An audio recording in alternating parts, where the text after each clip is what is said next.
be doing our CRL Fall Open number 2 for Rocket League for both JV and varsity, and we have some exciting matches coming your way today.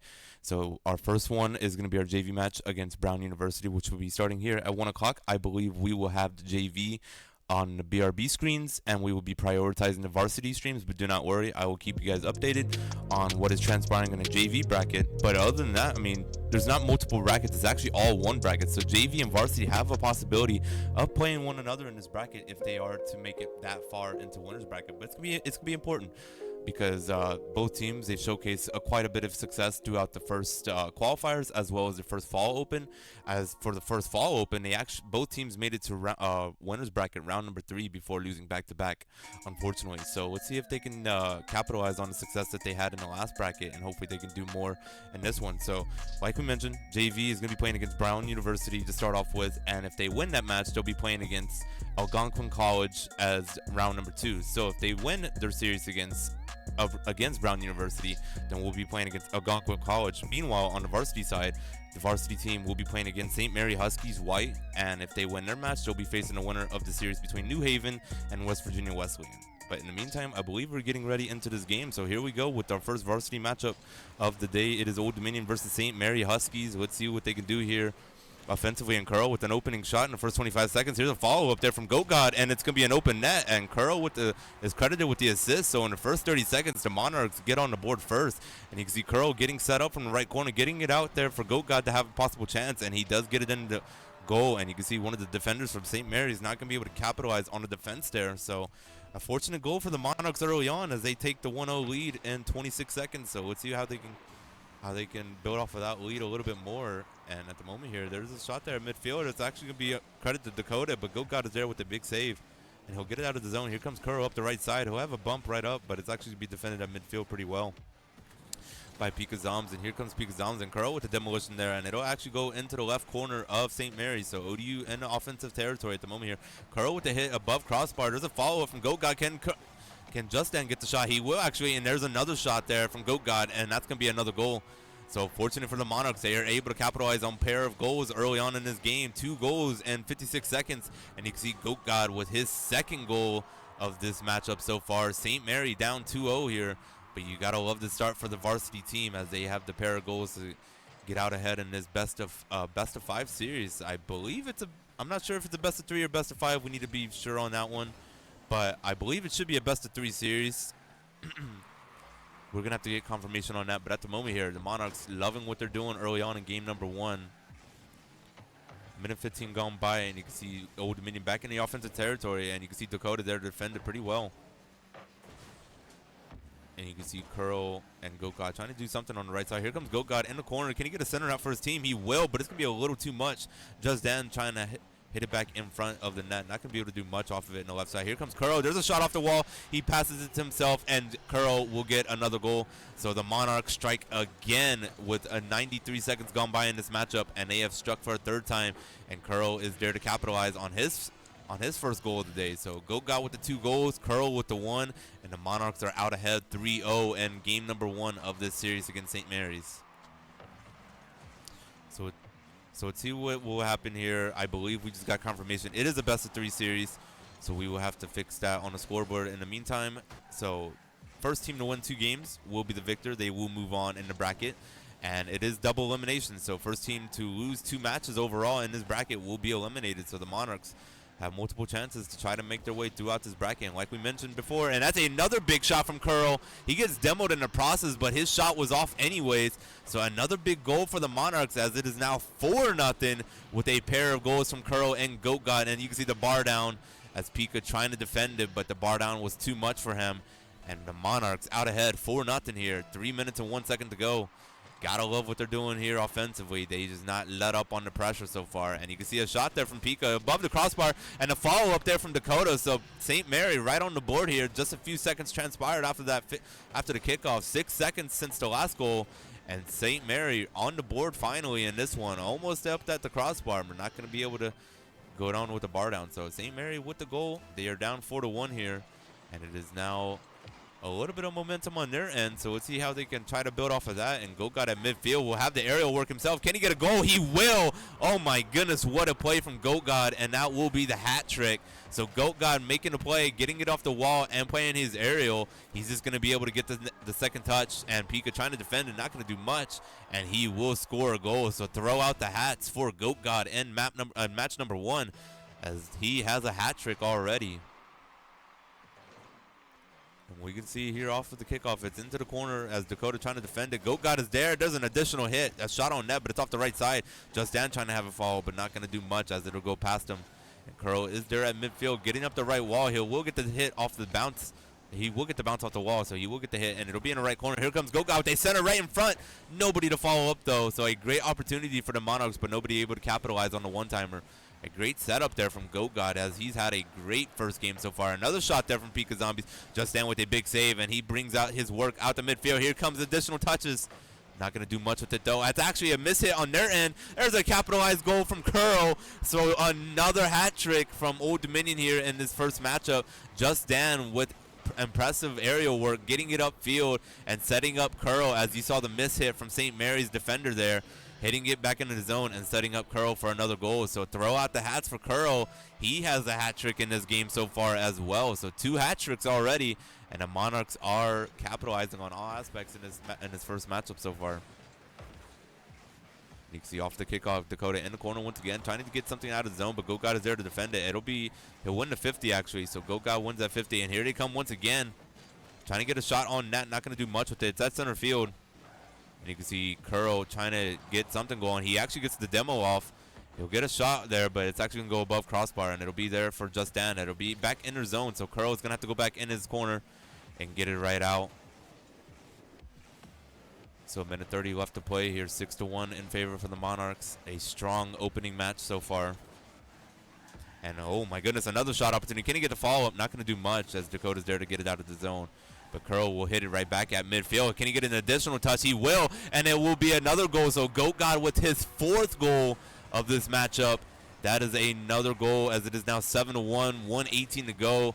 And this is basically all she wrote, as the Monarchs just capitalizing on every effort they've had on the offensive attack so far. And they have 4 goals from Goat God and 3 from Curl at the moment here. So an impressive effort overall. But there's a shot there from Pika. It's actually going to go off the crossbar.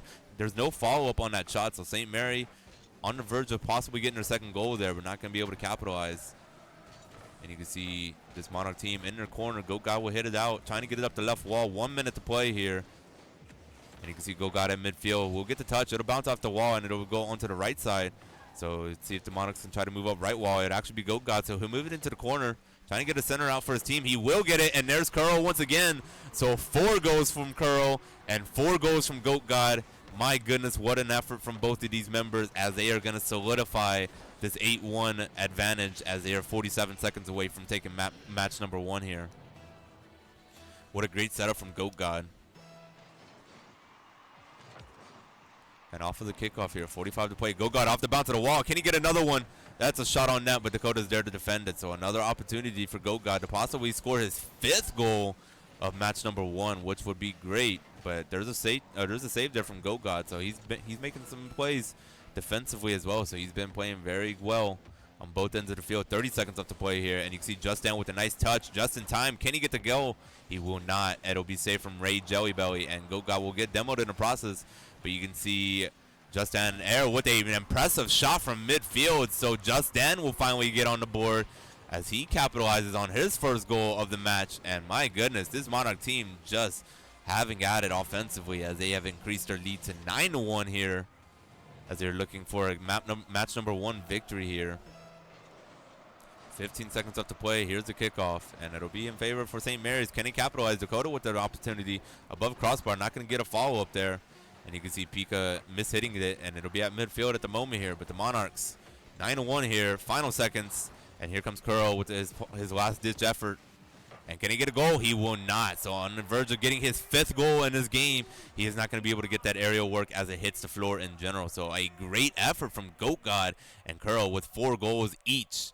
Or, yes, 4 goals each in this one, as well as Just Dan with his 1st goal. But an impressive effort overall from this Monarch team. I mean, a lot of shots. I believe it was 12 or 13 shots on goal in that first matchup. So definitely a lot of offensive attack in that first one and being able to get the timing right. So a great effort there, but let's see how they can do in match number 2. I believe JV is still waiting to get started. I'm not exactly sure. Okay, so JV is, we're still awaiting the start time for JV. So JV has not started their matchup against Brown University. So Varsity off to a good start here. I mean, match number 1, 9-1 victory. Let's see if they can try to close it out in 2 games because it is a best of 3 series. If we can get that scoreboard fixed up, it's not best of 5. It is best of 3. There we go. Sweet. We are good to go. So match number 2 between Old Dominion and St. Mary here. Let's see what both teams are going to bring in the second one, as Old Dominion with a clear and decisive victory of 9-1 in match number 1. For those barely tuning in, they are on the verge of a round 2 advancement if they are to win game number 2 here. But if they do lose this matchup, we will have to go to a game number 3 where it would be a winner-take-all that will advance to winners round number 2. And for those of you barely joining us on the stream, this is our varsity Old Dominion team. Our JV Old Dominion team will be showcased on our BRB screens, or if at the conclusion of varsity, if JV is still in the tournament. What a setup there from Curl! Oh my goodness, what a pass there to Curl at midfield. Just Dan credited with the assist. What a pass right up to Curl. He gets the shot right above their goalkeeper. You see the demolition from Goat God there in the process. And the Monarchs, 37 seconds into game number 2, they get the first goal. And they are out ahead 1-0 here. So a big effort there offensively. And they are able to get a good shot there. Just Dan with another chance. Oh my goodness, what a setup there. And Just Dan will get credit with the goal. So he tried to set up Curl with his potential second goal of the game. He gets it there for Curl. Curl cannot get much off of it. He tries to get the follow, but Pika hits it right in with him. So an unfortunate hit for St. Mary's, hitting Just Dan into the ball and hitting it right into the net. The Monarchs are out ahead 2-0. 45 seconds in. Just Dan with 1 goal. Curl with another goal. And Goat God with another goal as they score once again 5 seconds later. And the Monarchs are out ahead 3-0 in this game number 2 matchup, looking to close it out in 2 straight games and get the clean sweep going on the round number 2 to face off against either the winner of New Haven or West Virginia Wesleyan. An impressive first minute for the Monarchs overall. All members have a goal to tally on the board, and they have done very well. Let's see what they can do here defensively. Curl trying to get it out of zone. Dakota with the possible follow-up, and there's a shot. There's a miss hit there. So a missed timing there from Jelly Belly, and there's Curl with the shot, and he's actually going to be a great assist there from Goat God. So off of the miss hit from Jelly Belly, Just Dan hits it off the wall. Goat God with the assist, and Curl with the finisher. So Curl with a second goal off his second shot, and the Monarchs out ahead 4-0, just a minute and 11 gone by. Just an all-out offensive attack from the Monarchs in this series so far. And Just Dan with a big save there. Another save from Curl as Jelly Belly with the bounce off the wall. And you can see Just Dan with a demo there, getting it upfield. Not going to do much. Curl playing it off the wall. He will have the shot, but it'll be saved from Pika Zombies. For Pika Zombs, excuse me. And Goga will actually get an additional demolition there. And there's a bounce off the wall. Can he get the follow-up? Not going to do it. Dakota moves it upfield. Here comes at midfield. And Pika Zombs not going to get the 50. He'll lose that, and Just Dan will move it upfield. And here's an opportunity for Goat God. And there's a shot there on the right side. And Goat God will tally his second goal of this matchup. So it is now 5-0 in favor of the Monarchs. Just Dan moves it upfield. He gets bumped in the process, but it's enough for Goat God to potentially put it into the net, past the goalkeeper, and extends this Monarch lead to 5. A 3:10 left to go here in match number 2, excuse me. I'm so accustomed to saying COD maps number 1, number 2, number 3, but we are playing Rocket League. It's just matches. But at the moment here comes Old Dominion with another offensive attack. There's a good defense there from Jelly Belly. There's a follow-up there from Just Dan. And what a snipe. My goodness. All members of this Old Dominion team is just capitalizing offensively. They all have 2 goals. And that is another one to add to that Monarch lead. It is now 6-0. Old Dominion out front. They are not looking anywhere behind, and they are looking for a clean sweep in round number 1 of this CRL follow-up in number 2. And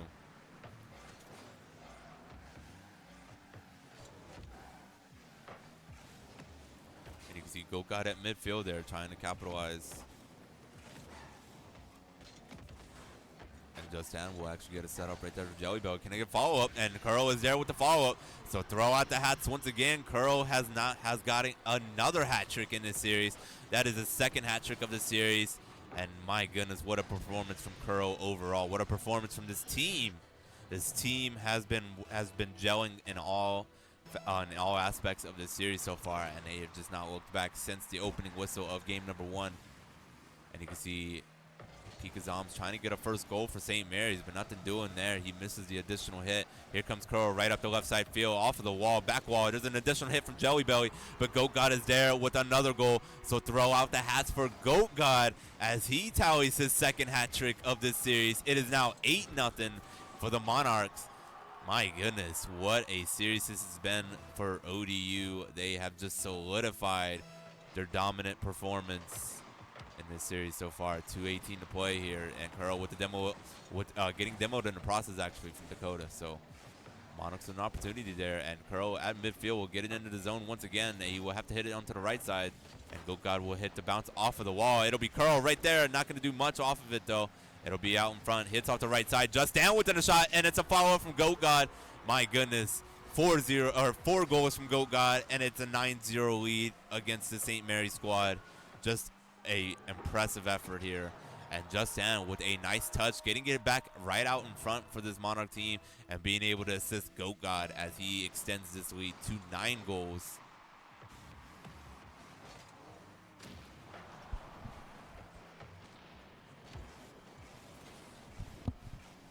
Oh, so we just got confirmation that it's actually not St. Mary's that we're playing here. They actually switched the team in the bracket. It is actually Full Sail or Armada. So unfortunate that we were misinformed about that this entire time. We had seen the bracket before we even started the 1 p.m. games that it was St. Mary Huskies, but I guess it was just a last-second mix-up. Apologies on our end, but it is St. Mary. It is Old Dominion versus Full Sail Armada. And Full Sail Armada has not had anything to counter with against his Old Dominion team. They've just been in full control of this series so far. Minute 10 left to play here. An additional shot from Goat God in the process there, but no goals to account for on that encounter there. So Goat God with the demolition there. 1 minute left to play. Jelly Belly into the corner, right side, and here comes Dakota trying to get an additional touch, possibly getting it centered right in front, but nothing doing there. It'll be kept in the zone there from Pizza Zoms. And let's see what they can do here. 45 seconds left to play before the Monarchs move on to round number 2 of the winners bracket. And we do have an opponent set already. So if the Monarchs are going to be playing, or when the Monarchs do finish off this second game and they move on to round number 2, they will be facing off against Niner Esports. So we will have to see how that will transpire, but they will be facing off against Niner Esports for the varsity matchup. And if I can get an update on JV, if I'm looking correctly, I believe we do not have any update on the JV game yet. So let me look down at the bracket here. 12 seconds to play here. Monarchs in decisive fashion here, just taking this one away. And actually, we got a DQ from Brown University in that round 1 matchup. So they'll actually move on to round number 2 for the junior varsity. So they'll face off against Algonquin College. So JV varsity or JV Old Dominion's Rocket League team will face off against Algonquin College. Meanwhile, the varsity team is going to move on with a decisive effort in 2 games here, and they are going to be playing against Niner Esports. So a great effort overall for the Monarchs varsity team. I mean, just astounding offensive attack in both games. And you had multiple hat tricks from Goat God and Curl, but you also had Justin in the process there tallying some goals and some offensive effort himself. But overall, they really didn't have to worry much on the defensive side. There was a few chances for Full Sail to possibly get some goals in that situation, but you only had the 1 goal to account for in game number 1, as Full Sail just had nothing to counter this Monarchs varsity team with, and they fall in the series 2-0. They'll fall into the losers bracket. Meanwhile, the Monarchs will move on into the winners bracket round number 2, and they will get ready for that round 2 matchup against Niner Esports. Meanwhile, on the JV side of things, like I just mentioned right now, they got a DQ against Brown University to start off with, so we have no footage of them at the moment as they're getting ready for their second matchup and winners bracket round number 2 as they are facing off against Algonquin College. So we're waiting on the start of that one. But in the meantime, we're going to take a short break. We're going to get ready for both of these second round matchups between the 2 teams. But we hope you have enjoyed, and we'll see you guys right after the break.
All right, and welcome back, folks. We are here with the start of this round 2 of the winners bracket.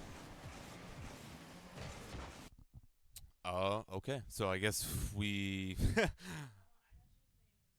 Oh, it's all good. So basically, just to catch you guys up for those that are just barely tuning into the stream right now, both teams are in winners bracket round number 2 at the moment here. JV is facing off against Algonquin College, which you were seeing right now in the BRB break. They did unfortunately drop that match number 1 in that series, so hopefully they can bounce back and match number 2 and possibly force a game number 3.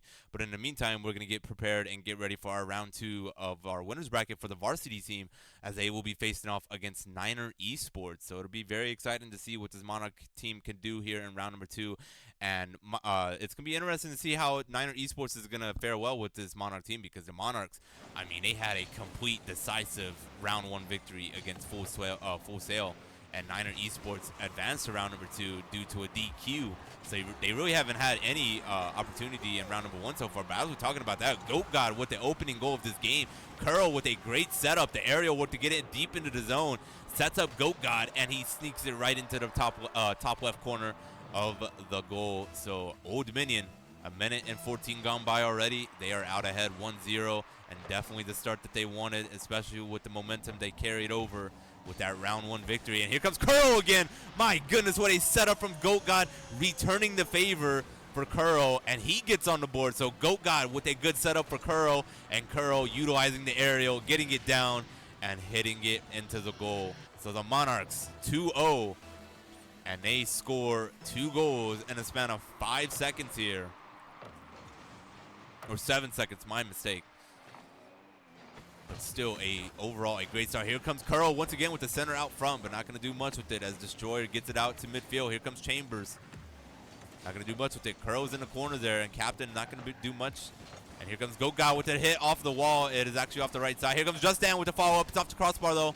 Nobody's there with the third chance, so Just Dan with an opportunity to possibly get on the scoreboard, but nothing going there. So almost 2 minutes gone by. Monarchs with a pair of goals. Here comes Goat God once again. There's a shot.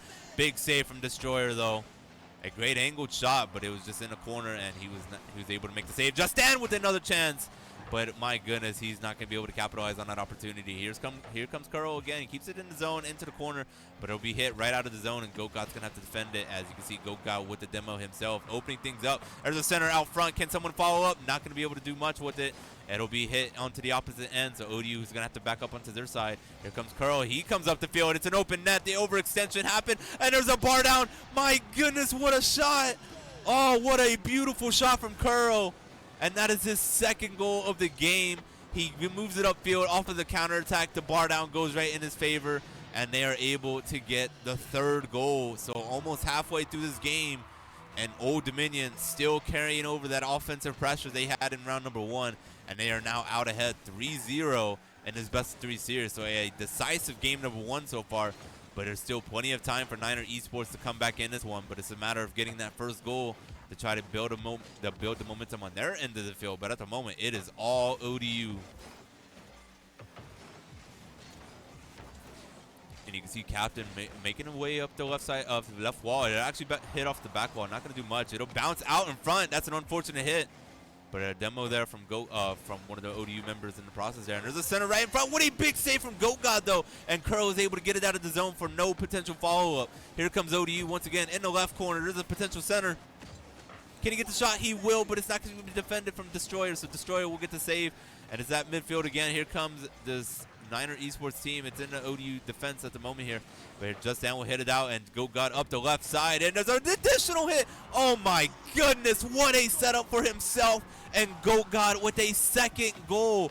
So Goat God hits it off the back wall, comes right out back to him, and he gets the follow-up. And it is another goal for this varsity team. They are now leading 4-0 in this matchup. Niner Esports has not had anything to counter with, as it has been all Monarch so far.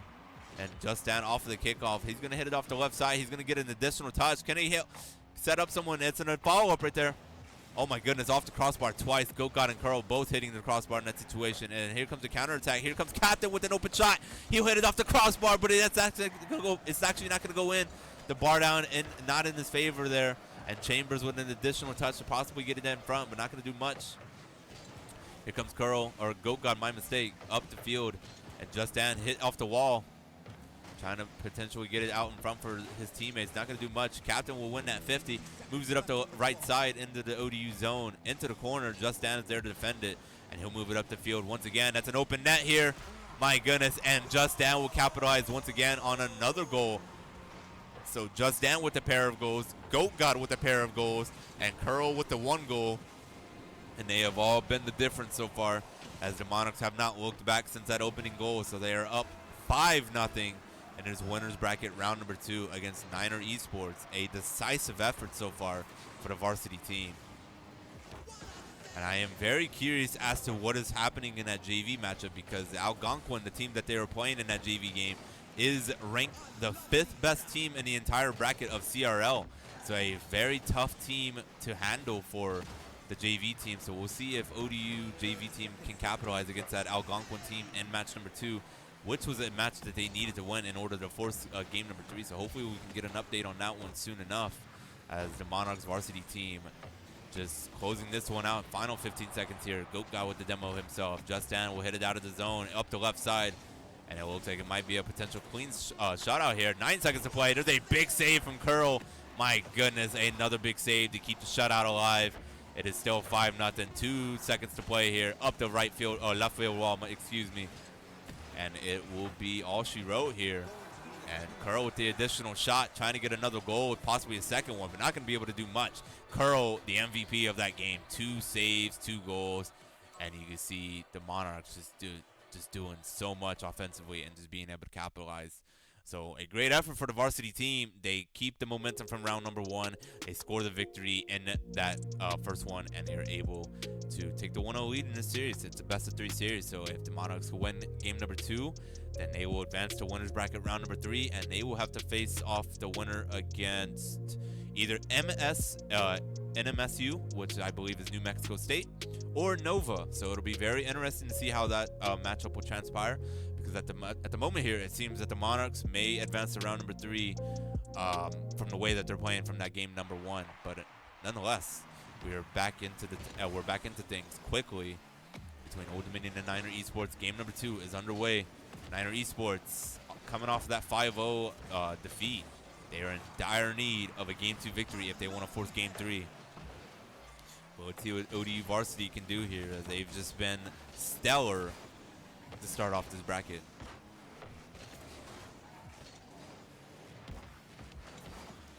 And you can see the 50 in favor of Just Dan there. It'll be in the corner. Just Dan with an additional hit off the back wall. Curl trying to follow up. Not going to do much with it, though. It'll be on the left side. Goat God's trying to be there to try to get it back deeper into the zone. He will. Off the wall. He misses that hit, but Curl's there to reinforce. There's a shot on net. It's actually not a shot on net, but a good ankle shot that is not going to be counted as an actual shot, but that one will. So Curl with the first shot on goal of this matchup. It's a save there from Destroyer, I believe it was, or Captain, my mistake. So Curl moving it upfield, midfield. He has the additional touches. Can he get the win? He will not. He loses that 50. Destroyer wins that 50, and he's going to be able to get at the midfield. Here comes Chambers up the field, and it's a big save there from Goat God. So a little bit of a defensive effort on the Monarchs end here the last few seconds. And here comes Niner Esports into the corner, right corner they are, and Chambers centering out in front. There's another save there from Curl. He actually won't be credited with the save, but he should have. And here comes the counterattack. Destroyer is there to defend it.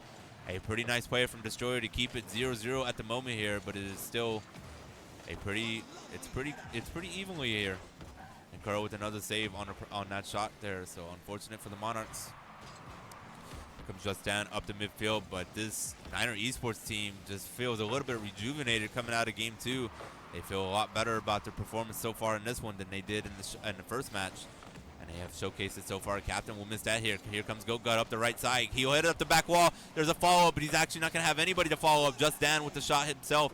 But Destroyer would actually get the save. So another big save from Destroyer. They keep it at 0-0, 2:50 to play here. And there's an additional shot there, but it'll go wide. It'll be in the right corner again. Goat God potentially trying to get it centered. He won't do much with it. Here comes this Niner Esports team moving up the left side of the field into the ODU zone, but it'll be defended from Curl that he'll make it into their zone. So switch sides of the field. ODU on the offensive attack here. And here comes Chamber trying to move it up the right side himself, but Goatgod's there at midfield, keeping it in his zone. He'll head out the back wall. There's a good angle shot. Oh my goodness. There's nobody to follow up there. It was potentially an open net for anybody to just tap it in for the goal, but nobody to capitalize on that opportunity. So unfortunate for the Monarchs. That was their best chance so far in this matchup. They weren't able to get the goal, and there's a shot there above the crossbar from CRL, but nothing doing as a follow-up is going to go out to midfield, but Justin will hit it back into the zone off the right side. There's a good follow-up, and it's going to be defended pretty well from Destroyer. Goatgod in the right side will hit it off the back wall again, but it's not going to go out in front, so it'll still be on the right side. CRL is there to try to follow up, but he loses that 50 to Destroyer.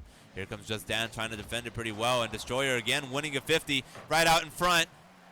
And Goatgod is defending it, and it's a nice defense from Goatgod. He'll move it up the right side. It's up to midfield. It's still in the zone. Captain with an additional hit, keeping it in the ODU zone. Here comes Chambers, but it'll go wide right side, and Curl is there to defend it as he'll move it up the zone, up the left side wall, and it'll be out in front for Goatgod, but that's actually going to be wide right of the post there. So a missed opportunity for the Monarchs and a missed angle there from Goatgod to potentially get the one goal, but 1:15 to play here and still no goals to account for. A much different pace of a game than what we saw in game number one.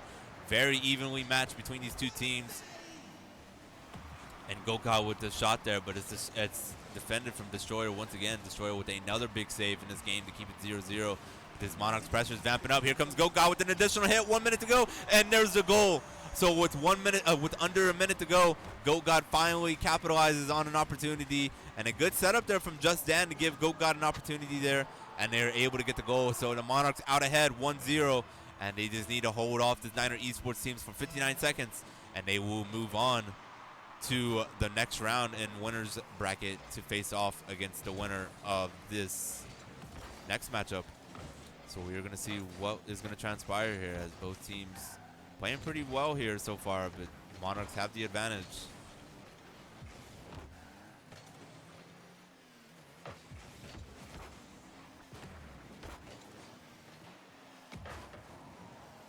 And I just got confirmation here that JV did unfortunately lose their series against Algonquin in 2 games. They were not able to force a game number 3 against Algonquin, so they will fall into the losers bracket where they will await their opponent. But at the meantime, 20 seconds left to play here. Old Dominion on the verge of a victory to move on to round number 3. And you can see the demo from Curl there. Goatgod's in the corner. Can he get it out of the zone? 10 seconds left to play. Niner Esports in desperate need of a goal here if they want to force at least an overtime. Set up from Goatgod to Curl. Not going to get the shot off, though. It's not a good shot. Into the corner they go. Destroyer trying to keep it up. Niner Esports cannot let it hit the ground at all. They need a goal. Won't be able to do much, though, as it'll hit the ground. So on Old Dominion with the goal from Goatgod and a great setup from Just Dan to set up Goatgod on that goal, they get the victory they needed. They will win match number 2 1-0, and they are going to move on into winners bracket round number 3. So fortunate for the Monarchs, they do win that one, and they are going to be moving on in this bracket as they are looking forward to their opponent, I believe. So I'm trying to see this bracket to see where we are for varsity, but I cannot find varsity for some reason. Oh, here we go. We're at the top bracket. Okay, so we're still waiting the winner of the match between West Virginia Wesleyan and also Michigan Esports. So we're waiting our opponent for that one. But the Monarchs, they advanced to winners bracket round number 3, and they are getting ready for that matchup. So great for the varsity team. They are doing very well so far. They've had 2 decisive match victories so far in this series. So let's see how they can play out through the rest of this winners bracket. But we do get an update for the JV team. They are going to be facing off against York University. So the JV matchup against York University and losers bracket round 2 will take place at 1:50 in just a few short moments. Meanwhile, for our winners bracket, we're going to be getting prepared here for that 3rd round matchup, which I believe will be taking place in a few short moments as well. But in the meantime, we're going to take a short break. We're going to get things set up for round number 3 between this varsity team and whoever they await between West Virginia Wesleyan and Michigan Esports. But in the meantime, we hope you will enjoy, and hopefully we will see the losers bracket round number 2 for JV in the meantime. But until then, we'll see you guys right after the break.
All right, and welcome back, folks. We are here with winners bracket round number 3. It's Old Dominion and Michigan Esports.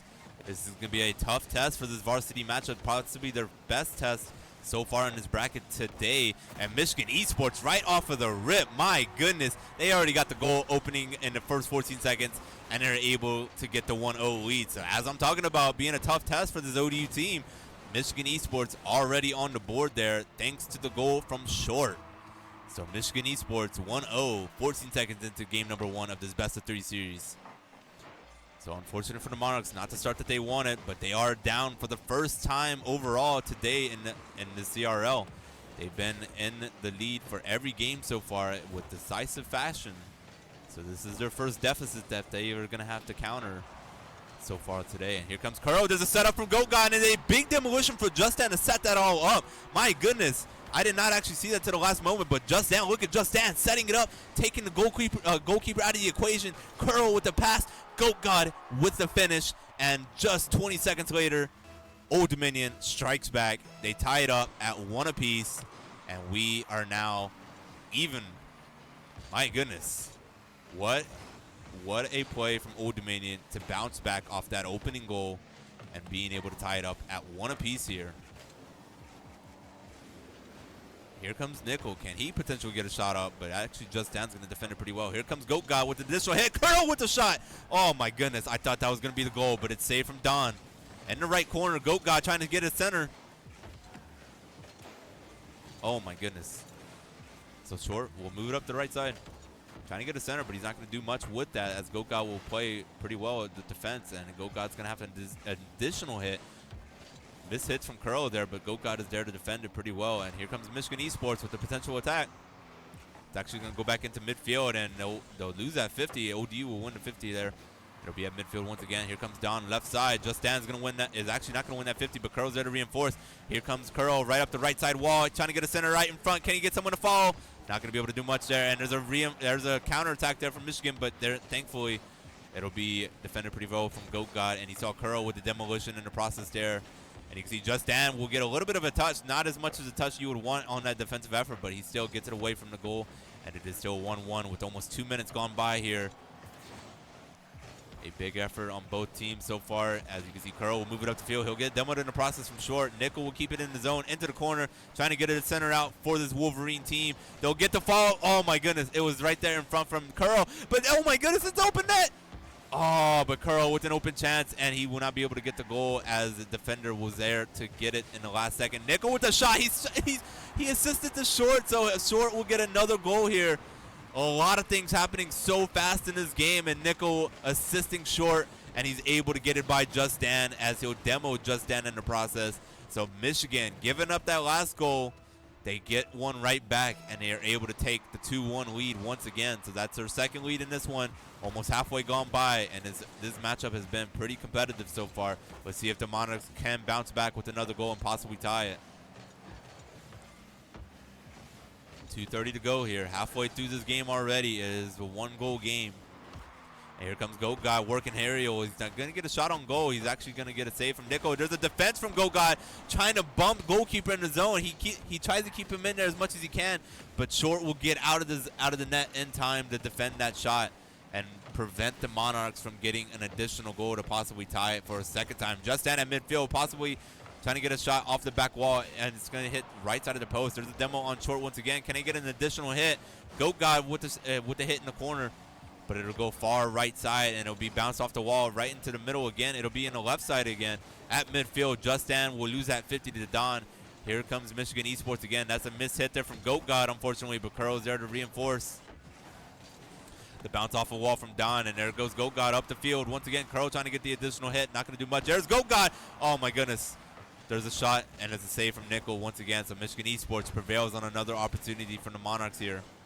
And there's the center right in front, but Nickel's there to defend it pretty well before the center even had a chance for one time. And there's an additional hit from Nickel. Oh, off the post. Oh, my goodness. What an effort there from the defense from ODU to make sure that it hit the post instead. It was an open net at the time being, but it still goes off the post. Still a 1-goal game here. 1:10 left to play. Michigan has the advantage. And there's another shot from Short and throw out the hats. Short gets a hat trick for Michigan, and they're able to get the goal. Short plays it off the midfield wall, plays the bounce, and he is able, or Nickel, my mistake, he plays it off the midfield wall. It sets up Short, and Short is able to capitalize on that opportunity. So a 2-goal lead for this Wolverine team as they have the advantage, and Curl will win that kickoff. But Don will hit it into the ODU zone as Just Dan's there to defend it. Off top of the crossbar, above crossbar actually, 1 minute to play here.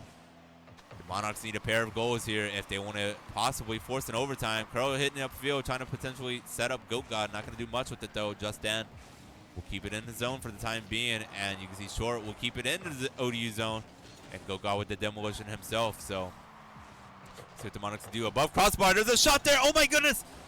There's a follow-up. What a save from Don, though. Oh, my goodness. Old Dominion had the chance to make it a 1-goal game, but a pivotal save from Don.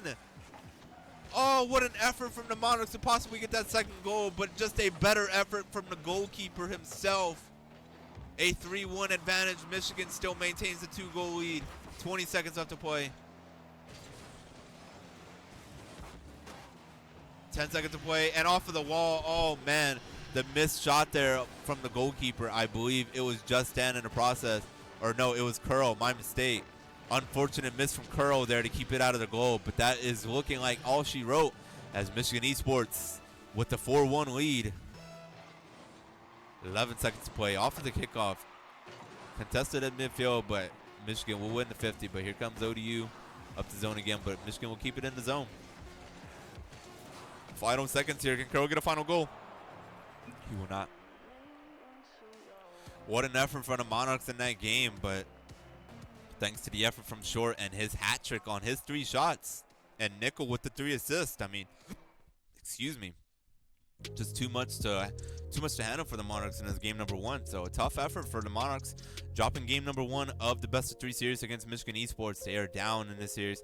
They're gonna have to win game number 2 if they want to force a game number 3, and that's the first match that they've lost overall this afternoon for the varsity team. So it's unfortunate that they dropped their first game here, but let's see how they can try to rebound off of that one and possibly get a game 2 victory to possibly force that game number 3. It'll be important to force that game number 3, but as I am looking for an update here on the York University game, it looks like that the game has been started for some time now. We do not have any updates for the York University game as ODU JV is playing off against them in losers round number 2.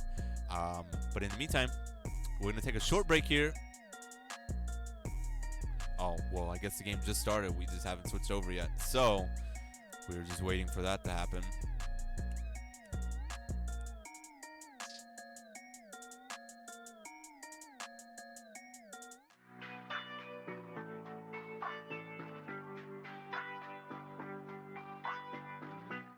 I mean, I asked to go to the game, but they took me to BRB screen. I don't know what happened there. But game number 2 here between Old Dominion and Michigan.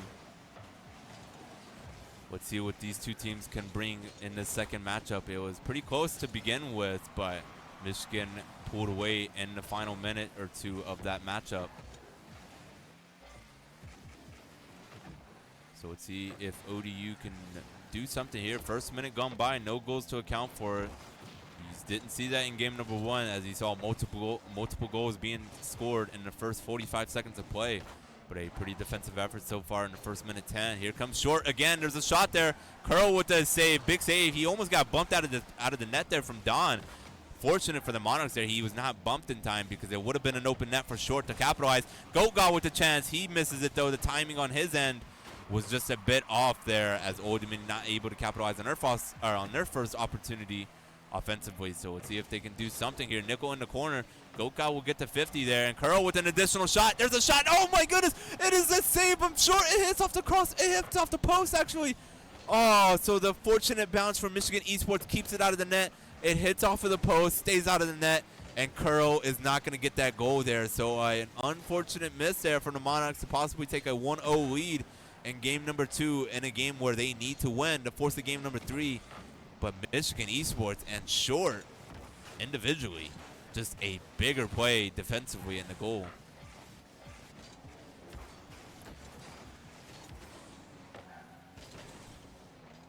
So let's see what Justin can do at midfield here. He'll hit it right into the zone. Curl up the right side. Can he get it off the wall? He will. He'll set up Goat God. Goat God with the shot, but it's going to go above crossbar just a bit. But a follow-up from Justin. What a follow-up from Justin. His third shot of the game, and he finally capitalizes. So a good setup there from Goat God. He hits it above crossbar, and Justin is there. He gets the touch and wins that 50 above Don. And the Monarchs strike first in game number 2 here. 1-0, 2:37 to play. But a much-needed goal from ODU there as they are now up ahead. And off of the kickoff, and you can see Old Dominion halfway through this one. And you can see Go God in the corner. Not going to do much with it, though. Just down with a defense. It'll be into the right corner. And Go God will move it right up the field, up the right wall, and short. Going to be there at midfield. He's going to move it right back into the zone. And just down with an additional hit. His aerial is actually be counted on goal. So Nickel with the save again. Can Old Dominion get another goal here? He won't. So it'll be in the corner once again. Goat God trying to do much with it. It'll be just down reinforcing with him there. And it'll be hit out of the zone. Short will hit it out of the zone. So Michigan Esports down 1-0 here. And you can see Short keeping it in there at the time being. And you can see Carl will move it right up to the opposite side of the field and to the left side.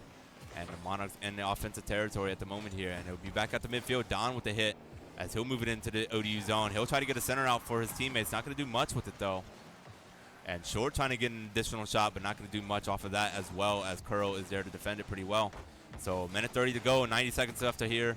And Old Dominion with the lone goal here in the second game of this 3. So Old Dominion just needs to hold off this 1-0 lead if they want to force a game number 3 against Michigan.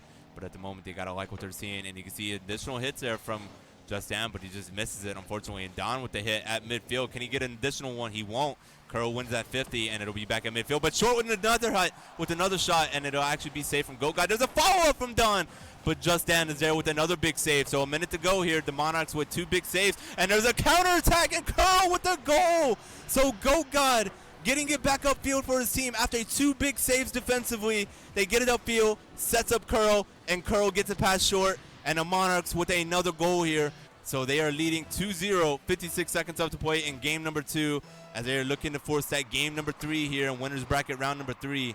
And this tough matchup against the Wolverines, but they have the advantage here in the second matchup so far.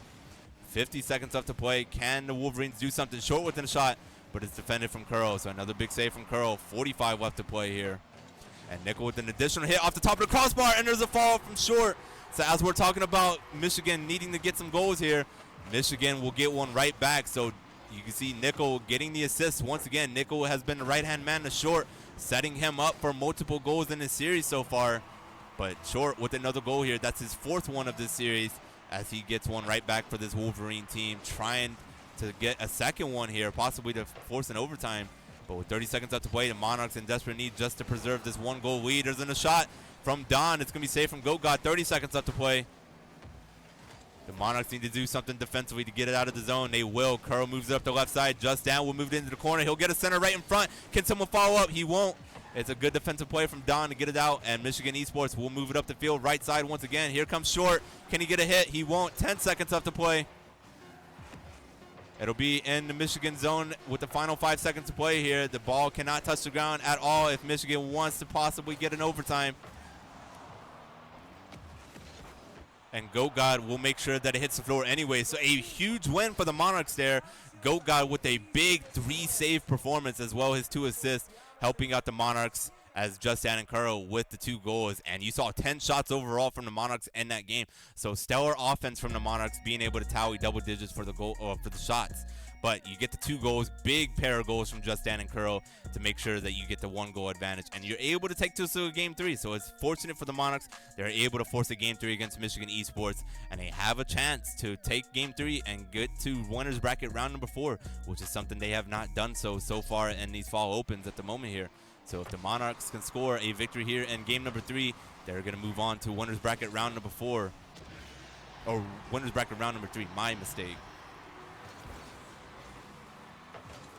No, I'm sorry. My mistake again. It's winners bracket round 4. I'm looking at the losers bracket right now, trying to figure out an update with the JV team. But as we're talking about that Old Dominion with their first goal in the first 5 seconds of this one, My goodness, what an effort from the Monarchs to start off this game. And as we're looking at the JV score, it is still not updated at the moment, so we're still waiting on the results of what is transpiring in that losers bracket round number 2 between JV and York University. But a big shot there from Goga, but it's going to be saved from Nickel. So that's that goal in the first 5 seconds of play for the Monarchs, giving them the advantage so far.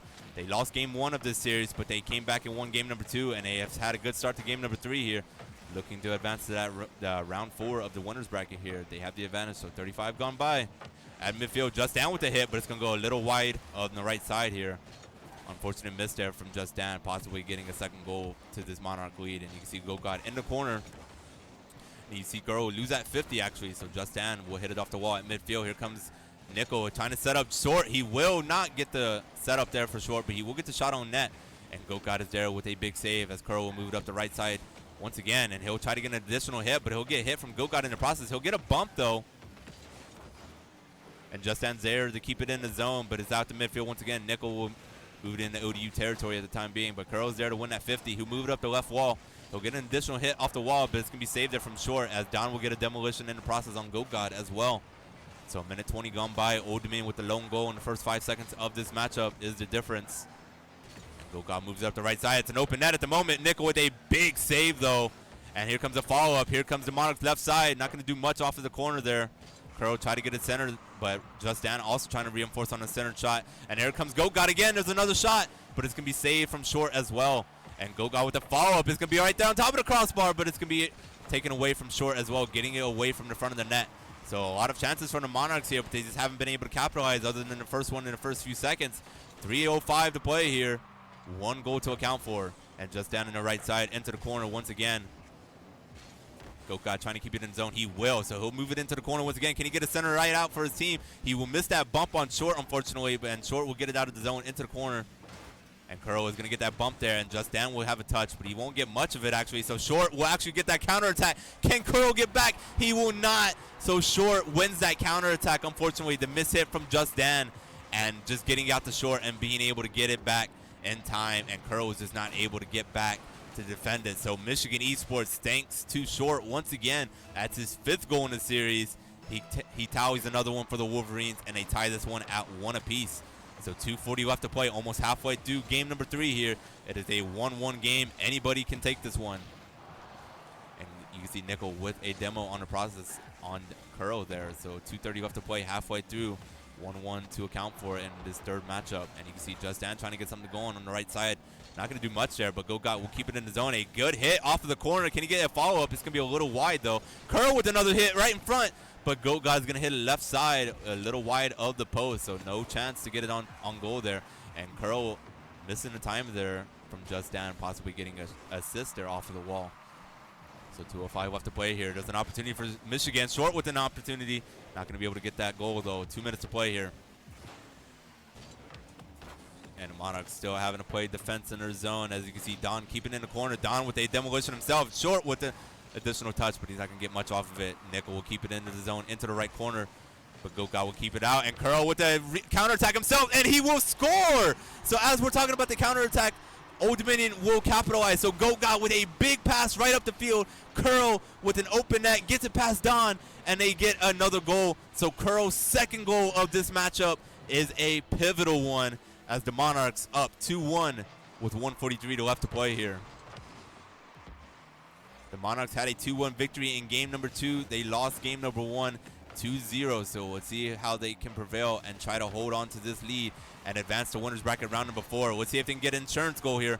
Won't be able to do much, as Curl's shot was not followed up by their additional teammates from ODU here. So big bumps there, but Gogod is able to get it away from the front of the net, and he's going to be able to move it up left side. Here he comes with additional hits. Can he set up Curl? He's actually just keeping himself, and there's a big shave from short, and there's a follow-up from Curl, and he's actually getting the goal. So Curl will get another one, and that's the hat trick.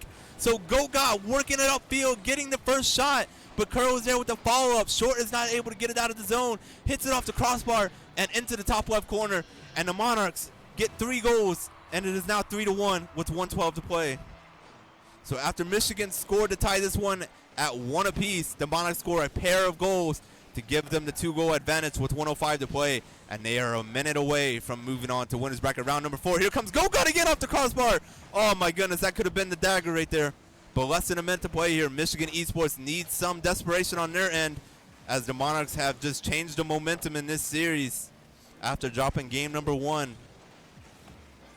45 seconds left to play. Short will move it upfield. Can Nickel get the assisted pass? He will not. Short with the credited shot. It'll be defended from GoatGod. Another shot there from Short, but it'll be defended. And Don trying to get it center right in front, but Curl with a big demo himself on Nickel. They'll move it up the left side as ODU will have the advantage. 30 seconds left to play here.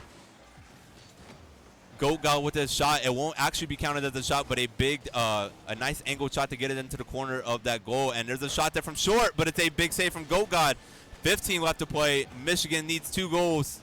Here comes GoatGod. He'll move it up the zone. He'll be defended from Don, but Nickel with the demo himself, and it'll be up the zone again. Curl will move it up the left field, and that should be it, as the Monarchs will move on to winners bracket round number 4 with a decisive 2-goal victory in game number 3, and they are going to win game 2 and game 3 to move on in this winners bracket. What an effort from the Monarchs to bounce back off that game 1 loss. You had the hat trick from Curl, which was pivotal to get the win here, and they are able to secure the victory. And they're, that was a fun matchup to do. They win, they just bounce back, they get the victory, and they're going to move on to this winners bracket round number 4, as they will be waiting the winner of, let me see if I can get an update here. They are actually going to be awaiting the winner of St. Clair Saints or Michigan State. So, since they just beat Michigan, if they face Michigan State, it'll be the 2 rivals that the Monarchs will be facing off in back-to-back rounds of this winners bracket. But a great effort overall for the Monarchs. They scored the victory in this winners bracket. They continue this qualifier, still undefeated. It is double elimination, so if the Monarchs still were to lose in round number 4 of this winners bracket, they still have a losers bracket to fall back on. In the process, JV, I believe, just got eliminated from from their bracket, so I think they are done with their tournament. Let me get a confirmation on that. They did. So the JV team unfortunately did lose their second matchup to York University. So York University, with a clean 2-0 of their own, they will move on into the losers bracket round 3. So that'll be it for JV. They'll be done this afternoon for the CRL Open Fall Open number 2. But in the meantime, we're going to take a short break. We're going to get ready for round number 4 as we await the winner of St. Clair State and Michigan State. We hope you have enjoyed, and we'll see you guys right after the break.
Anyways, we are back here with Old Dominion and St. Clair. Winners bracket round number 4 as Old Dominion coming off of that victory against Michigan in the last series. For those of you that have been tuned in, this will be the last Rocket League game that we will be streaming today of the CRL qualifier because we are open, I should say, because we are going to be getting ready for our League of Legends stream, which will be starting up at 3 o'clock here. But Game 1 starting off, we have Jonathan, also known as Ace Conjurer from the JV team, on the caster's desk with us. So it's nice to have you, Jonathan.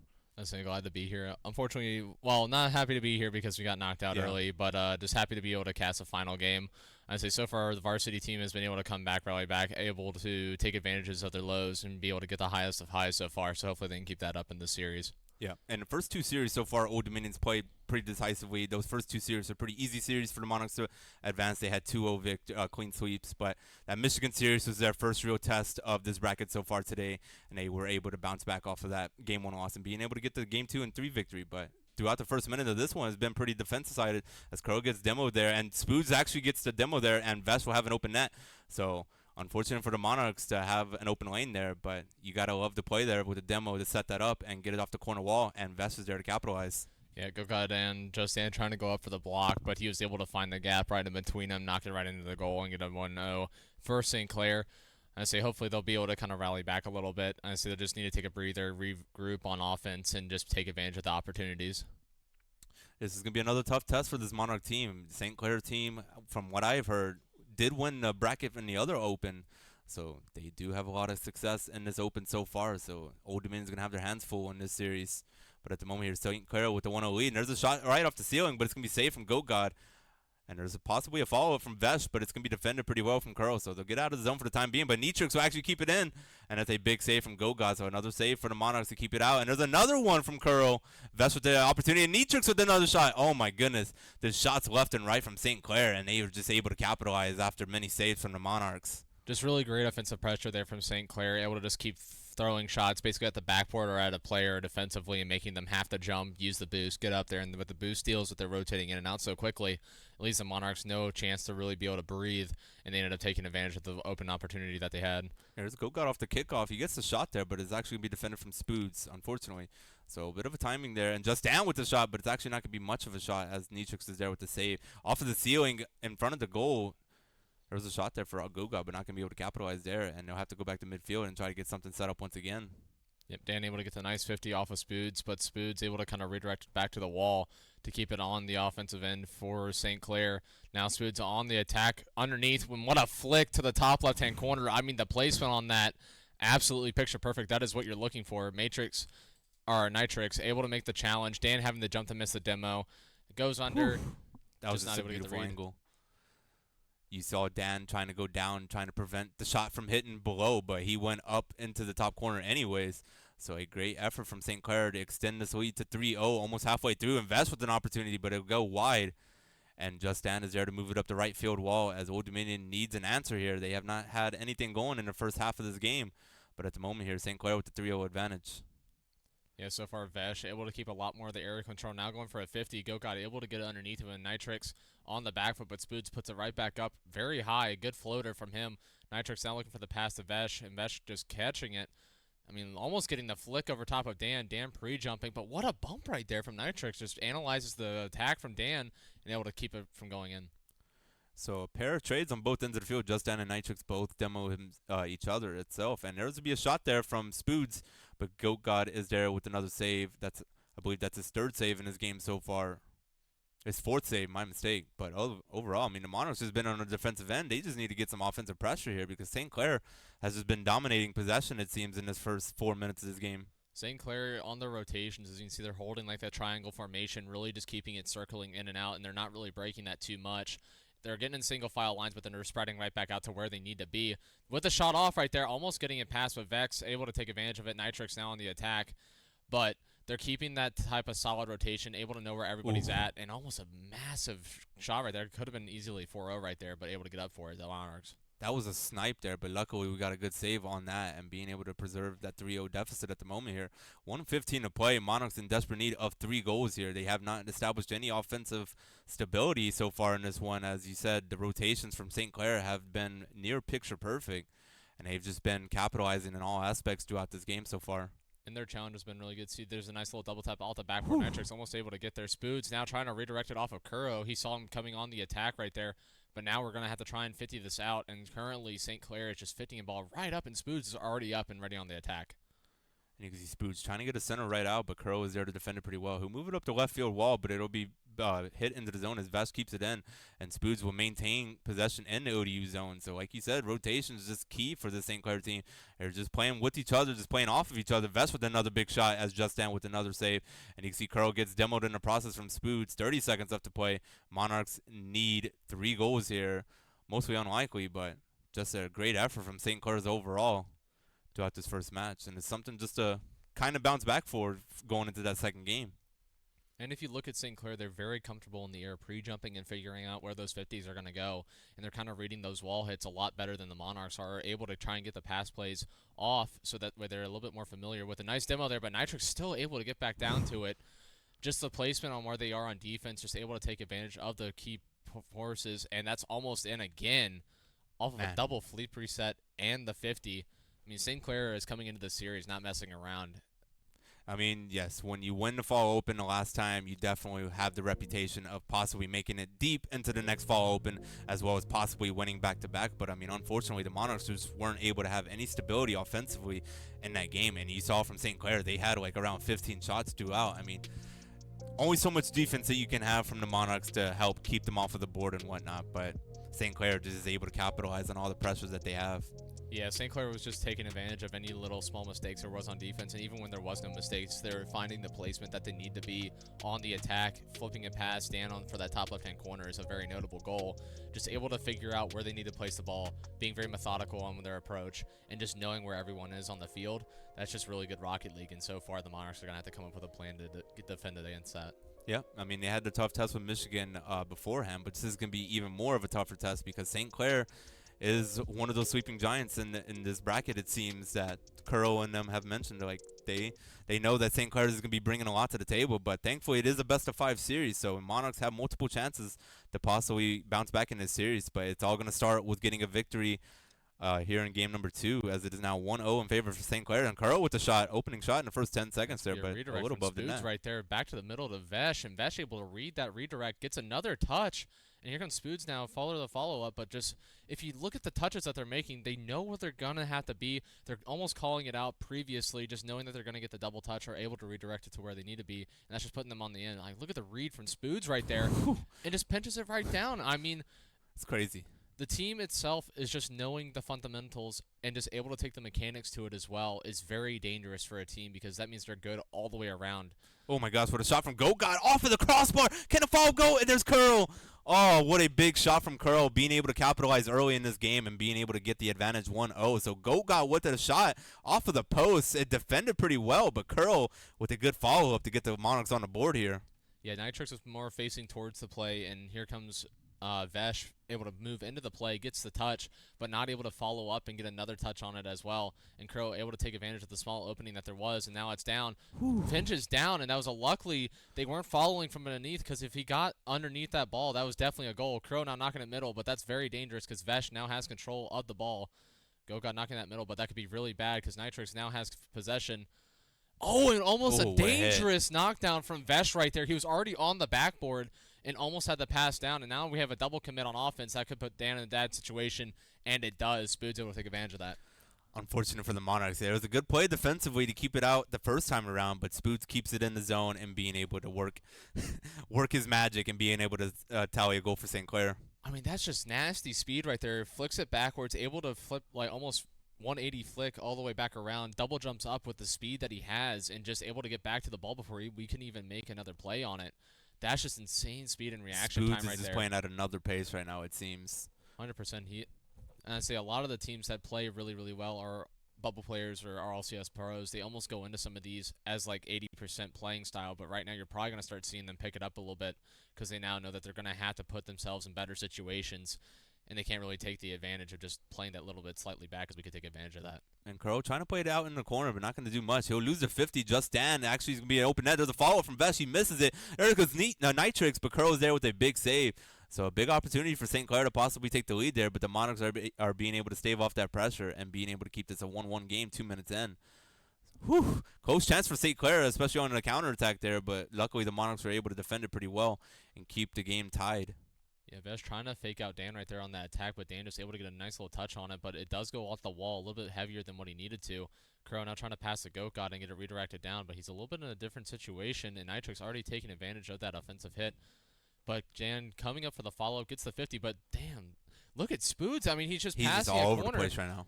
And Nitrix able to get the hit off the board, which needs to be defended by the Monarchs. Dan trying to push the ball, but he's just knocking it so far out in front of him that he can't get back to it. He's just passing it to him. That follow-up shot is definitely out of his reach at the moment here. It's just a lack of timing right now. But Nitrix with the save there on Curl. Curl with the big shot. And here comes Curl once again on the left side, trying to get something out in front. It'll be in the corner. Vest trying to defend it. Goat God's trying to reinforce in that corner. Nothing going as it'll go out to midfield once again. And Nitrix is going to try to get the touch. He'll lose to 50, though. Fortunate for the Monarchs. They'll keep it in the offensive zone. And Curl trying to get a touch on that, but he'll lose that 50 to Spoods as well. And Vesh is going to maintain possession here at midfield. He'll have the aerial work. He'll get the shot on net, and it'll be above the goalkeeper. So unfortunate for the Monarchs. They had a chance to save that ball, but not going to be able to do much as Goat God just had the ball past him on that situation. And Vesh with a good play to get it past him. Yeah, Vesh was able to get the flip reset there. You saw the reset on the ball, but he instead fakes it and then jumps down, gets a double jump off the ground, and just knocks it over top of Goat God. That's just a different play to use the flip reset to your advantage because they've been flip resetting in the air so many times routinely that now they're trying to get them faked out, and it's kind of worked right there. As you see, now they're up 2-1. So the Monarchs with the opening goal in this game, they've given up the last pair of goals to St. Clair as they have the advantage here, and they're trying to extend their 1-0 series to 2-0 and potentially get to a match point in game number 3. But at the moment here, the Monarchs, Well, that's fitting right down. Nitrix going to get the read just a little bit too far out. Dan able to get the touch. Goat now having to be on the defensive attack with no boost, only able to get a nice little touch out, but Spoods already back up, sticking with the ball. Going to get another touch. He held the flip right there. I guess he got the flip reset off the rip. Now here comes Vesh, almost getting the double tap off the backboard at a nasty angle. Goat trying to push this out. Nitrix going right back to middle, but luckily no one there from St. Clair able to take advantage of that, and Crow going to try and 50 that off the wall to hopefully make an offensive attack for the Monarchs. Luckily, that follow-up shot from Vesh went wide left of the net because that definitely had a good angle. It just went to the left of the post and not able to capitalize because St. Clair could have gone up 3-1 there. And as we're talking about 3-1, they might go up right here. There's a shot there from Nitrix. There's a follow-up from Spoods, all hitting off of the crossbar, unfortunately, and a lot of demolitions in their favor. But the Monarchs holding steady here defensively as it's still 2-1 with 35 to play here. The Monarchs are in dire need of a goal here. It gets past middle. Vesh able to get another touch on it, even with no boost, almost knocking it over our defender right there. Dan able to just get a touch on it. Now a double commit in the corner. Goat gets it off the railing. Now Dan's going to be in a situation where he has to read it off the backboard. He does get a double touch. Goat able to just get to it. 50s it out. That could have been a very bad situation if a 50's under. Dan needing to take control right here, but unfortunately gets 50 by Vesh. Vesh once again against Curl on defense, soloing it. But Crow now with no boost. Goat going up with little boost. No one's back right now. Crow misses the challenge. Dan able to just get to it. Goat might need to let this touch, but he knocks it back up. Touches it once again. Spoods now up. Might get the reset, but here comes Vesh. Vesh gets the shot, and it's going to be St. Clair with another goal to capitalize on the game, making it 1-3. That's a heartbreaker. What a setup from Spoods, though, to set up Vesh there for the buzzer beater goal. I mean, obviously St. Clair was going to win this game regardless, but that is a little bit of the dagger goal, the insurance that they needed. And Vesh, I mean, the MVP of that game. We're talking about Spoods having himself a performance.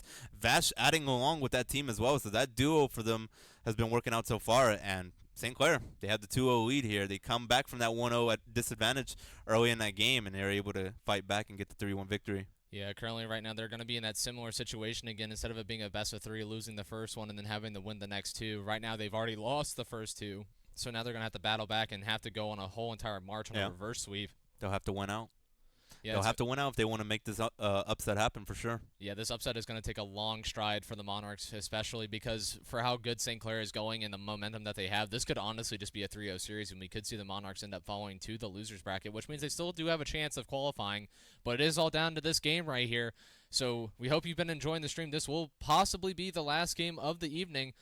Goat now going up for the challenge. Kuro getting a 50 off the Vesh, going for an aerial. He still has the flip. He gets another touch on the backboard, and it almost goes in. A double commit there on the defense, but it was needed because Vesh had the 50 in. Goat able to just get the tap on it. Kuro now going up for the touch. Vesh Now going to be on the offensive attack. 50's Dan keeps it in possession of St. Clair. 50's it once again, but Curl right back in the offensive position, only with 10 boosts, but does get bumped by Spoods. Spoods able to catch him out, and Nitrix just knocking it right back the corner, but he does knock it middle. But Gogod does not feel comfortable on that challenge against Vesh. Vesh now with the 100 boosts going up the wall with the offensive attack. They couldn't get it out, but luckily they get a nice little touch. But Spoods already back on the ball, might be going for a ceiling touch. Gets a flip reset. Actually doesn't get the reset. Fakes the touch. Gets the bump on Gogod. And that's going to be a goal right there. Just 1, 2, 3 quick plays. Able to get the 50 off of Kuro. Gogod just in a situation where he can't do anything. Just goes up for it and just not able to get the touch. What an effort from Spoods. I cannot say that enough. Like, even though he's not on our team, you got to give him his props. Just what an effort from Spoods to get that set up and get the little slow goal going in for St. Clair. I mean, they had a lot of pressure in those last 30 seconds there, but Spoods setting that up, getting him in front of the net, giving him the goal, definitely what they needed. But a big chance there from Justin and Curl. A pair of shots on net, but nothing going at the moment here. St. Clair's defense playing pretty well here, so the Monarchs not being able to rebound off of that first goal and being able to tie it at 1. Yeah, Nitrix trying to take a little bit more of a possession there, but Dan, unfortunately, 50's Kuro right there, just on an unlucky demo. Does get the demo, trying to relieve the pressure, but inadvertently just gets right in front of the play, and 50's the ball in a worse situation.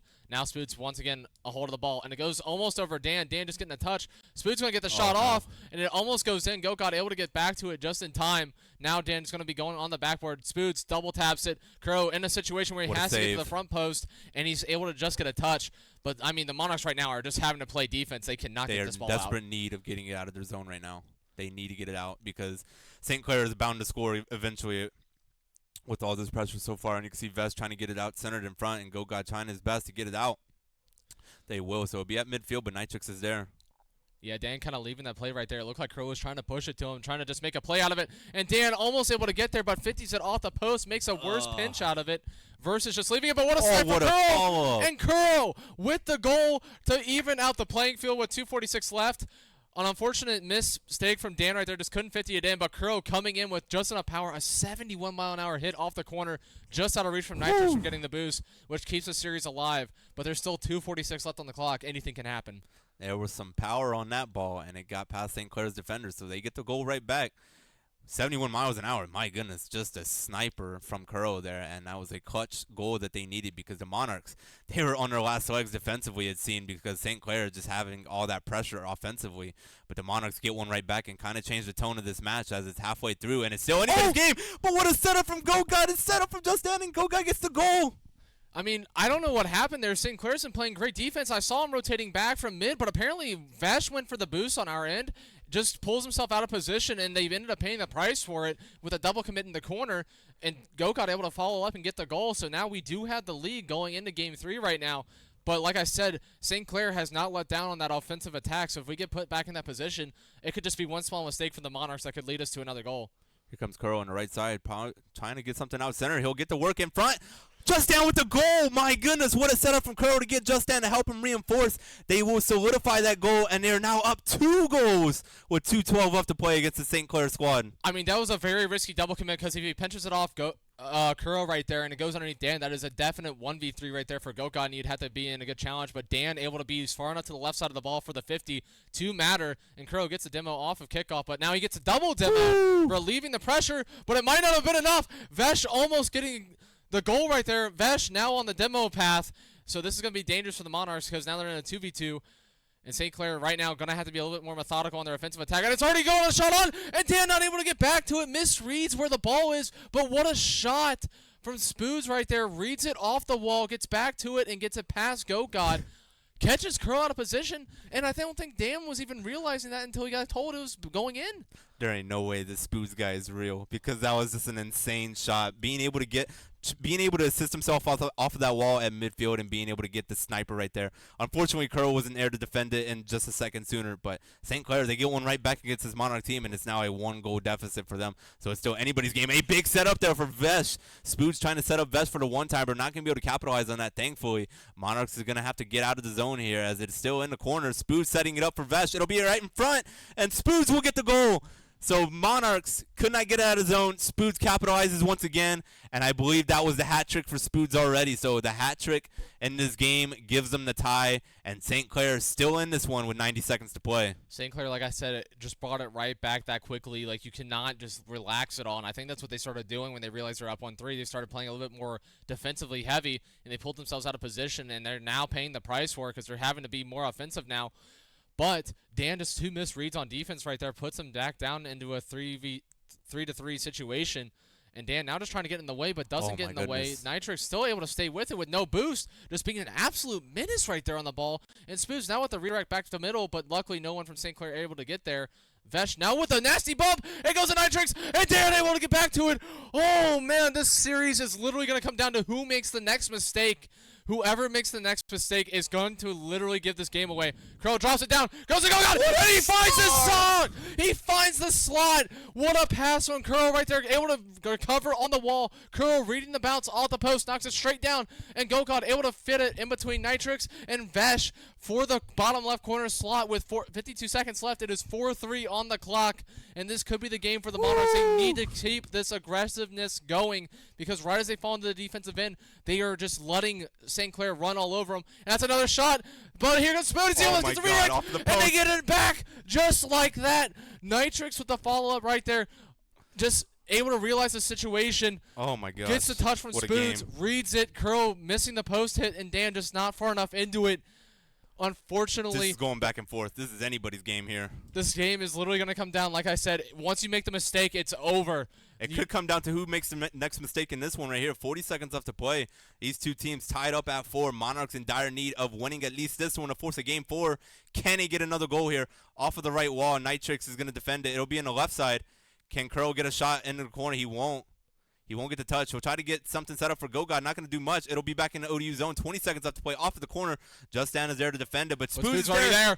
Spoons gets the shot off, but Curl able to just get back to it just in time. GoGod now with the follow-up. Able to get it around the corner, but Vesh now going to get the read off the backboard. But Curl with an absolutely nasty clear. It goes back down the middle. Spoons able to get up and get the touch. Still aerialing for it. GoGod. It has to 50 Vesh, but now they're in a situation. Spoons able to get there. It looks like they might just let it touch, but it's still up on the wall. Spoons almost getting back to it. So now we are in a 4-4 situation. This is overtime right here. This is literally do or die for the Monarchs right here. Because if they score here, they can keep the series alive. But if they don't score here, they will be falling to the losers bracket. This is literally the Monarchs' last chance for the winners bracket. Out the backboard. GoGod able to get the touch. Dan might be able to turn around and go for it, but not able to realize the play before it goes past him. Dan gets the touch. GoGod now trying to 50 Nitrix. Nitrix gets it up. Crow with the shot. Spoots able to get back to it. Dan off the corner again, trying to get a pass to GoGod, but Vesh able to intercept the pass, gets it off the corner, passes it to Spoots. Spoots is up. It still looks like he's still going to be carrying it to the backboard, but GoGod able to intercept. He's thinking differently of it. But here comes Curl with the interception. Right there, able to stop the play with a demo in the backfield. This could be Curl's goal. It's still up in the air, but Nitrix able to recover just in time. I don't know, but this is coming down to literally the wire right now. He gets in front of it. Dan able to get the 50. Series. But Nitrix going to get it cleared for the St. Clair. I am just out of breath right now because I don't know what's going to happen next. They're at midfield here. A minute gone by already. I mean, just a lot of action on both sides of the field. Here comes Bass with the shot, but a big save from Just Dan to keep it tied. Here's a follow-up, but that shot is saved as well. Just Dan with the demolition on Nitrix. It is still in the corner here as the St. Clair team just maintaining the offensive pressure. Monarchs need to get it out of the zone. And here comes GoGod up the left wall. It'll be at midfield. Here they come trying to set something up. Can Curl try to reinforce with them as Nitrix is in the corner there with Vesta? And there's a good hit from Curl, but it'll be defended from Spoots pretty well to keep it out of zone up the right side at midfield. Here comes GoGod once again into the zone. And it'll be back out midfield at Nitrix. There's a 50 back up in the air towards Seal and just down with the hit. And it'll be hit right back in the zone from Spoots. So St. Clair is still maintaining the pressure and just keeping it in this ODU zone at the moment here. 1:45 gone by. Yeah, Vesh already up. 50's Dan. Ends up taking it underneath him. And Curl now out of defense. They're going to rush back. GoGod's get back with a walled save. Able to keep it out of the net. Goes to the near post and able to get there. Nitrix now 50's it down. GoGod having to clear it out. Spoots now going to take control, but he does get demoed in the process. Here comes St. Clair now for the offensive attack. It gets intercepted, but they get 50'd. Vesh still with 30 boost. Gets a flick over, and it goes to GoGod. He can't get back to it. And Vesh able to just slot it to the top left-hand corner. An absolutely nasty overtime. 2 minutes and 6 seconds on the clock. Just gets it right past Gokon, not able to predict where the goal was going to go. He had the whole net, just ended up slotting it just behind. But what a game. What an entertaining game that was. I mean, you see Spoos, he's the MVP of this one. I mean, he was the backbone for the St. Clair team. He was impressive through all through all three matches. But overall, I mean, that was the Monarchs game right there. Like, they had every opportunity to win that game. There's nothing to be ashamed of about that. They played very competitive against the St. Clair team. The only game they really let away from them was probably that game 1 matchup. But other than that, they really had a bounce back in game number 2 and game 3 to really make this competitive and give St. Clair a run for their money. I mean, they could have scored a goal right there, and we'd be looking at a game 4 and a much different momentum shifted series it could have been, because giving away that goal, St. Clair's mental would have been shot a little bit, definitely knowing that they could have won in a clean sweep. Yeah, I mean, they had the momentum going into Game 3, so if we were able to come back and get that win, I think that would have disrupted that momentum and really boosted the Monarchs' possession. I mean, we did have the 3-1 lead earlier in the game, but unfortunately just 2 missed calls on defense just led to the being pretty much even right back out. And from there, it was just a dogfight on who was going to make the next mistake or the next play, and it's just a constant back and forth, even in going into overtime. Like, even to the end of the game, it was just constant shots and constant defense on both ends from applying pressure to one another. And even that 2 minute and 6 overtime, I mean, nobody was holding back whatsoever. Yeah. Everyone just went for blood, going for every shot that they could, and just unfortunately we couldn't connect, and they were. It was just a great performance overall from the Monarchs there. But that's only the first match that they lost here. So they are still in this bracket. But like we mentioned before this game, that is going to be the last Rocket League game that we are going to be streaming for this stream, because we're going to be switching things over to League of Legends at 3 o'clock here. So that's going to be basically it for us. So we're going to continuously give you guys updates on what is going to transpire in the losers bracket, because I believe the Monarchs are going to be in a losers bracket round 7. So they'll only need to win 3 matches in the losers bracket to make it into tomorrow. So it'll be very exciting to see what transpires there. Yep, I mean, they're going to end up having to still play really, really well, because you have to remember, whoever that loses in the next round is who they're going to end up having to face going down into the losers bracket. So that's still going to be an extremely tough competition. So if they put up a battle against St. Clair to like a Game 5 situation, then the Monarchs know that they're going to end up having to put everything on the table just to make it through. So hopefully, it'll be interesting. Yeah. I mean, at the moment here, we're still awaiting 2 more rounds before the Monarchs even figure out who their opponent is. But at the moment, from what we can look by, they're going to be right here. So either they're going to be facing either WPI, Carthage College, Cal Poly, or RPI. And if you guys have seen the Rocket League streams before, RPI is one of those schools that we have a little bit of experience with. So it'll be interesting to see if RPI is to become our opponent in that round 7 matchup. But they still have to get through 2 rounds themselves. Yeah, but it's going to be interesting coming into the losers bracket. But like we said, I enjoyed the stream. We're going to end up tossing this over to League of Legends here shortly in the next few minutes. So I have been Ace Conjure, a.k.a. Jonathan.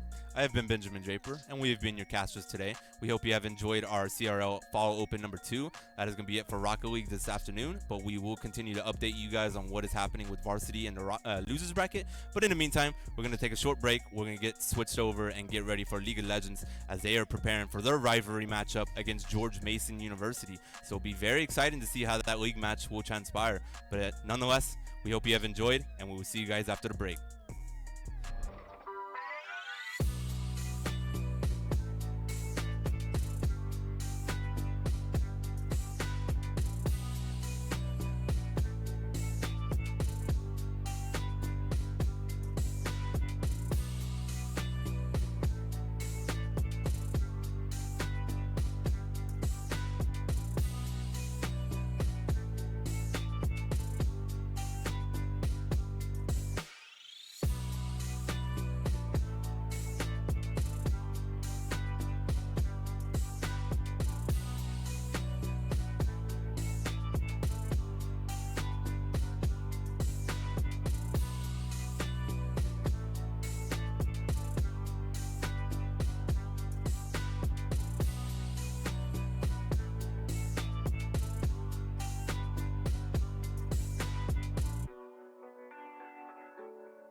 stream.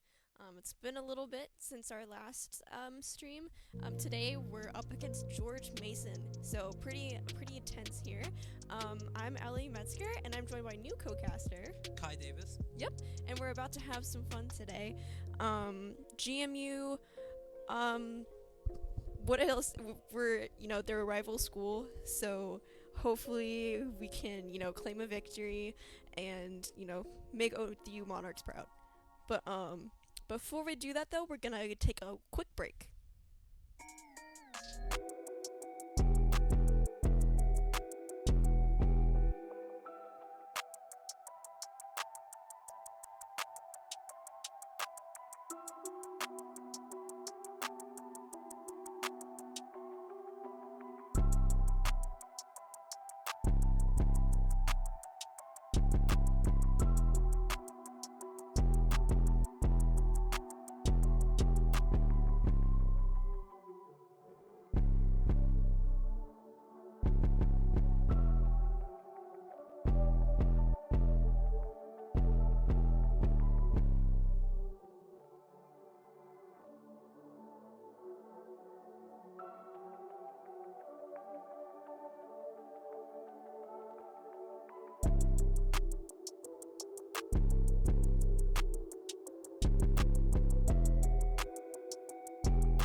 Alright, it looks like we're into our first game here.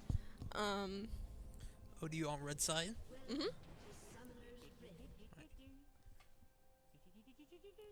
little bit of annoying comp here. I see, we see Rel and Twitch. Oof. That's a nasty combination in bot lane. We have Corky presumably mid, Nard top, Jarvan jungle here. Ramus jungle for GMU, Renekton top, Azir mid, and Milio and Jinx bot. I have a soft spot for Milio myself, but as a fellow support main. But what are you looking forward to seeing in this game here? I really like ODU's draft with Jarvan, Corky, Rumble, and especially Rel. It really sets up those combos with that Rumble and Corky package and all. I called him Nar. I get the art mixed up all the time. So, but they have a lot of just burn them, right? trap them in that Jarvan and into that Rel, and then lay down Rumble and Corki package. Mhm. Mhm. It'll be interesting to see if the Twitch here goes more of a, an AP poison build or the typical AD build, because Twitch's build, what's meta, changes quite a lot. Yeah, I think it's gonna be AD here looking at their team. Too much AP Because you got the Corki, and the Rumble. yeah. Yeah, I see Azir. Azir is so annoying. You get to level 6 and it's pain. Azir is super good right now, but Mhm. I don't think it can combo that well into their team. I'm worried about this Rammus pick. Yeah. Because the Corki and Rumble, very hard to gank with the Rammus. Mhm. Doesn't do much for them, but looks like I like OD's draft better. Ooh, looks. Ooh. Heavy traits top lane. Yeah. Rumble got caught a little bit up top there. Managed to get out though, having a little bit of a tussle bot lane. Both Emilio and Jinx are sort of advancing, Twitch is kind of, running for cover, but it looks like they backed off somewhat. We're back to top lane. Our Rumble is, still farming it up, getting a little bit of hits from the Renekton. But so far, not much action happening. It's still early game. Unfortunately, GMU does have about a 300 gold lead on us, but that can easily be made up. Yeah, it's Renekton. He has a lot of early lane prio. But Mhm. that Doran's ring, especially the buffs, healing up Rumble just nicely. Yeah. Oh boy. I play a lot of ARAMs, and let me tell you, Twitch and ARAMs, Just shreds your entire team. exactly. Well, it looks like we already got, starting to clear jungle camps.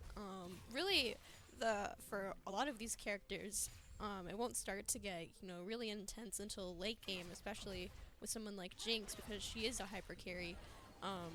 Unless she gets a kill really early on, it might be just kind of a slow lane here. Yeah, we're really looking for those late game team fights, especially with Rel, Jarvan, Rammus, Azir. Looking for them to pop off during those team fights. Yeah. Well, it looks like we're having a little bit of battle between junglers here. Securing Scuttle Crab. Yeah. Our Jarvan manages to get away, but not before taking some damage there. But back to top lane, our Rumble's trying to get a couple of hits on the Renekton. Doesn't hit a lot. Corki's taking a lot of damage down in mid lane. Again, it's that Azir soldier. It's really annoying. Yeah, it was really easy for Azir to get lane prio here. Yes. Yeah. And luckily Rumble was able to get that wave pushed in. Yeah. And luckily they're closing the gold gap here, about only 100 gold difference, 200 now. Like you said, Renekton has a lot of, early lane prio. So again, just, kind of slow right now. Dragon will be up in a little bit. We'll see who gets it first. Good Q from the Rel, but it doesn't look like that Melio healing and extra range really come in handy here.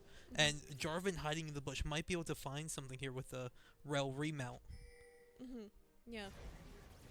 It's not looking likely. Oh, the flash in. Barely out of range, but heal out of Jinx, but seems like Jarvan and Rel both burn flash. Looks like the Jarvan might be going behind to finish the Jinx off. Doesn't look like he might be able to get it. I'm not sure though. Yeah, Jinx almost dead. Twitch poison just not enough to get the killing blow.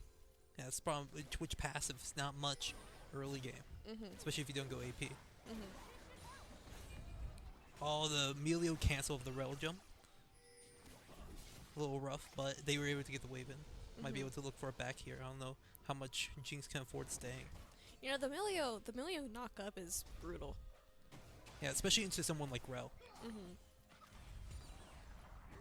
Like, unless you're unstoppable, Melio just looks like The dominance going down for Renekton. It's gonna be a little rough here for Rumble. Yeah, it has to flash away. No equalizer able to throw back there. Mhm. Yeah, and we're having looks like we're having a little bit of trouble in bot lane. Ping missing. Most of the action is happening up in mid lane. We have the Corki, the Rel, and the Jarvan kind of circling around. It looks like they might be trying to get dragged though. Trying to get that control over near pit and in their jungle. Yeah. Trying to make Emilio's life rough trying to get vision here. That's the nice thing about Rel. Rel is super tanky, can get vision super easily. Emilio not as much. Yeah. You have to watch out for this Azir shuffle though. Big Yeah. engage onto the Rammus, may be able to pick him before Drake. They do have a lot of AP damage. And Corki separating onto Azir, trying to zone him off the fight. Great R from Corki, and they're able to win out the fight there. And great first blood from Twitch, on our side, of course. Really good start, especially for Twitch, because, you know, Jinx is a hyper carry, but Twitch is also one of those ADCs that can really, you know, snowball if he gets an early lead. And, it looks like the overall goal difference has not changed a whole lot. We're still, you know, GMU has 11k, we have 11.2k, but still really good. We do have a 1 kill lead, although as I say that, you know, our Rumble is taking a little bit of damage here. Well, Rammus comes in for a gank. No flash onto Rumble, but a good equalizer could save his life here. Might be a little rough. That flash comes out for Renekton, and that will be it for Rumble. A Yeah. little bold taking the Dark Seal there, but Yeah. Dark Seal is love-hate relationship, you know. every time you bite, you're like, I'm gonna pop off. And And then instantly. it's just Something it's like that. instant karma. You just Yeah. you But yeah, it looks like we are gonna get this Drake here, which is very good. We have the first Drake. Looks like it was Chemtech. Yes, Chemtech Drake. Making use of Rammus being up in top lane. Of course, they're gonna respond with getting Herald. Well, that's very good. You know, first Drake objective control from ODU. No towers yet. Well, the GMU does have Herald. Yeah. ODU is a little bit behind in gold right now. It looks like about a 500 gold deficit, but not too bad at this point in the game. We are only 9 minutes in. So hopefully we can have another good team fight like we had before and keep capitalizing on the Drakes. Yeah, something to note is that a lot of their gold leads up in that top lane. That Renekton doesn't scale incredibly well into the late game. And kind of might just get shredded down by Twitch. Oh, and another regank onto the Rumble, but Rumble is able to dodge the Rammus ult. Might not be enough, though. Yeah, it looks like he's caught out here. And Ooh. one more dash from Renekton, Yeah. or Unfortunately, I don't think he was gonna get out of that. Yeah, but good jump over the wall from Rammus. And are they gonna place Herald in top lane? I don't they might. agree might. with that. Yeah. Oh, they are gonna Herald top lane. That is put more gold into that Renekton's pilot and see if he can snowball even harder. Teleport comes down. Jarvan is near top lane, but looks like they would just get the platings and leave. Yeah. Unfortunately, Renekton, from those 2 kills up at top lane, he has 150 gold shutdown, so if the Jarvan wants to gank, he can get, you know, a gold advantage back and get some items. But overall, you know, GMU only has 2 kills, we only have 1. Not too bad at the moment, especially because, you know, you gotta be worried about bot lane, especially Jinx, late game. Definitely. And that shutdown might be going. A Corki package is going to come up soon. Maybe he might roam up to the top side, try to find something with that. Yeah. Ooh, another tussle in top lane.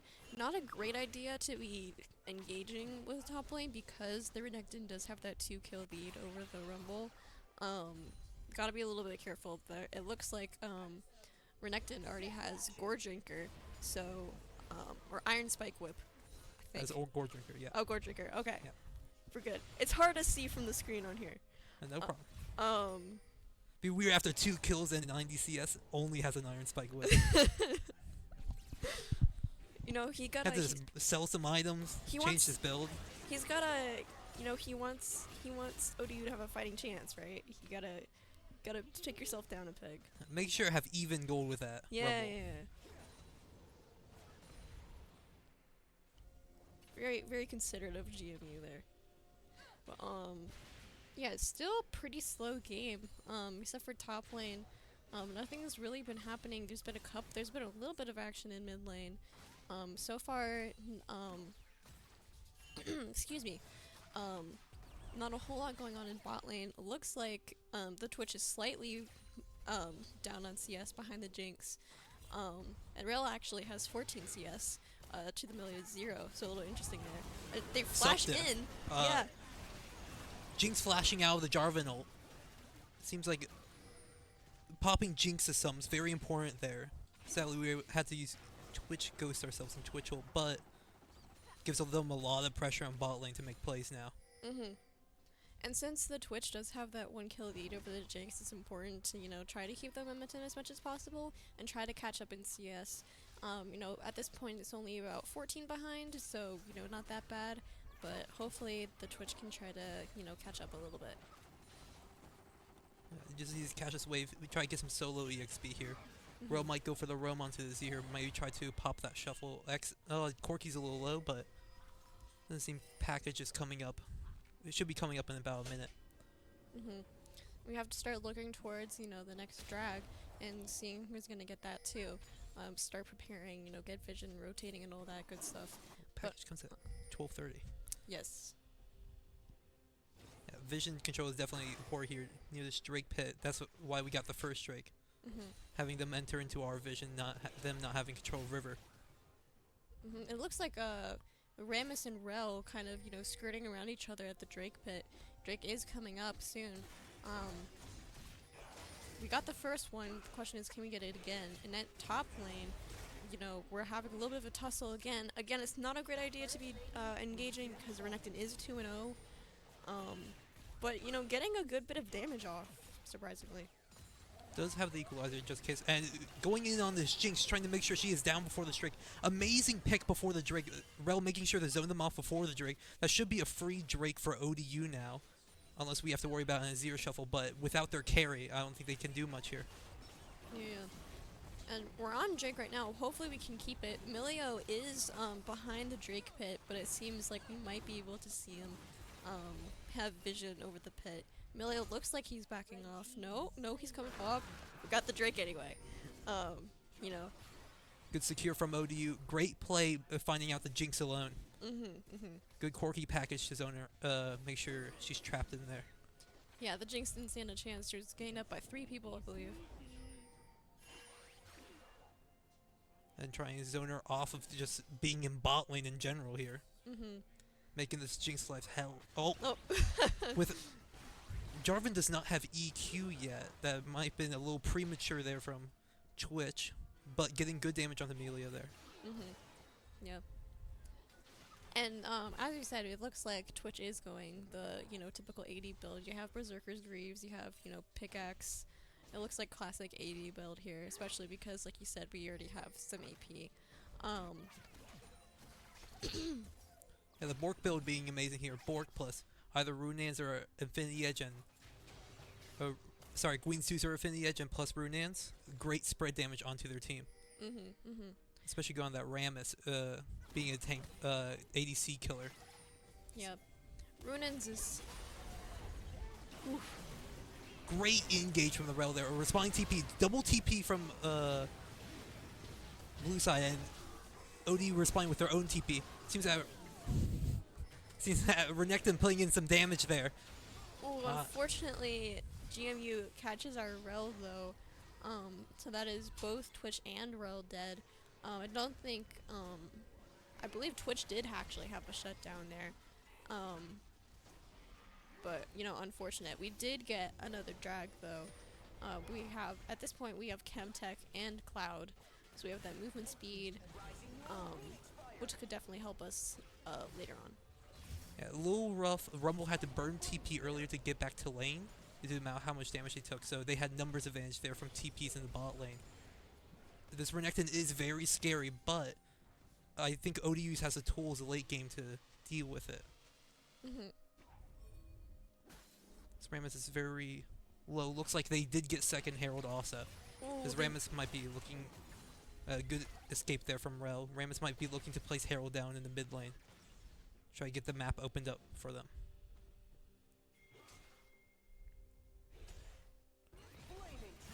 Yeah, it looks like top lane Rumble's about half health now. Not a great position to be in, but looks like he's trying to back off a little bit. Driving up top, clearing camp, so this might be an opportunity for a gank, but Renekton is moving down towards oh no, he's moving back up. Other than that, we see Corki has actually moved to the bot lane.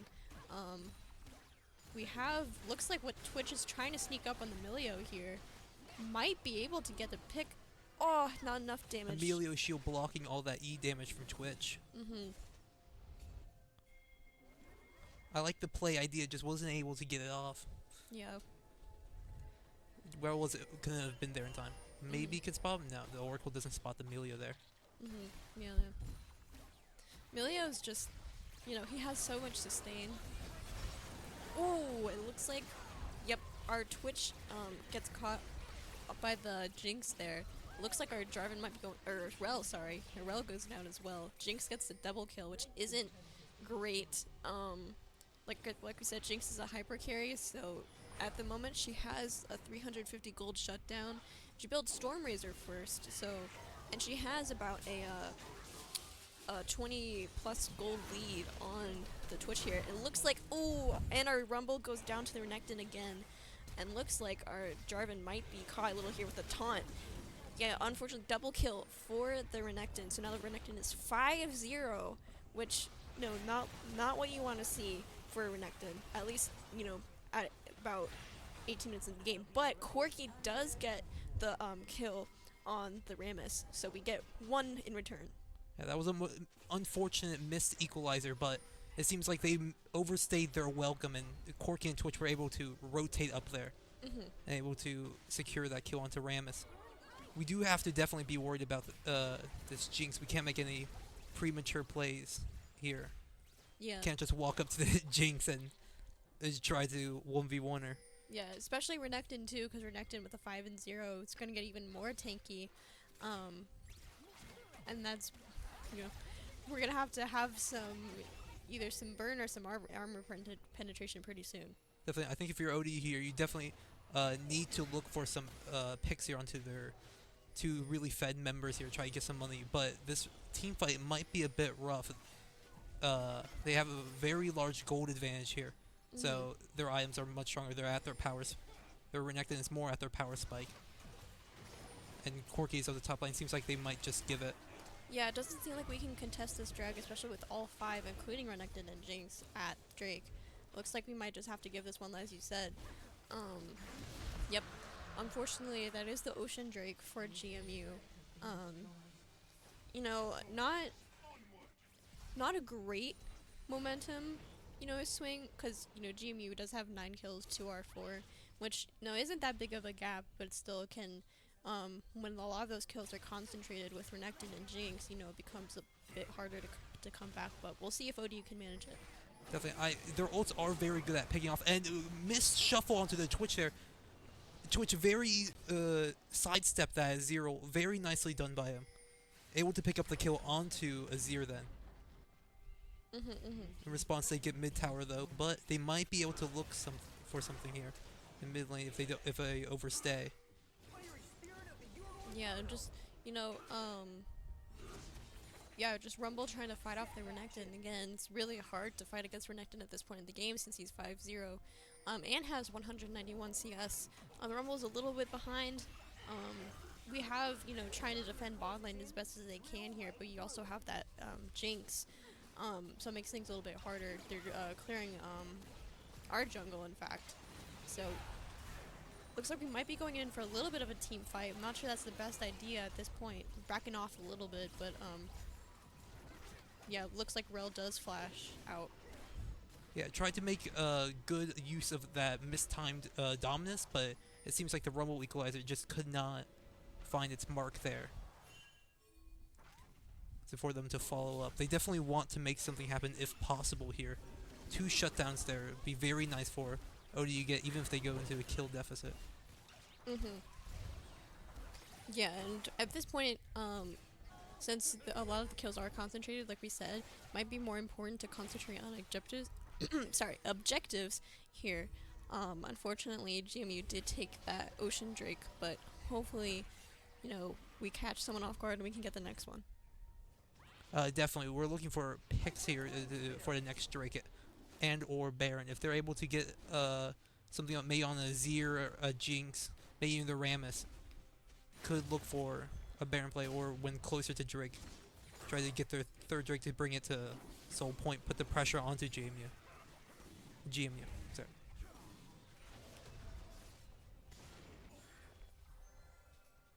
Looks like we're all clustering a little bit around, I think at this point would be Baron. Yeah, with the Renekton TP, he's free to split push here. Try to put pressure on Baron.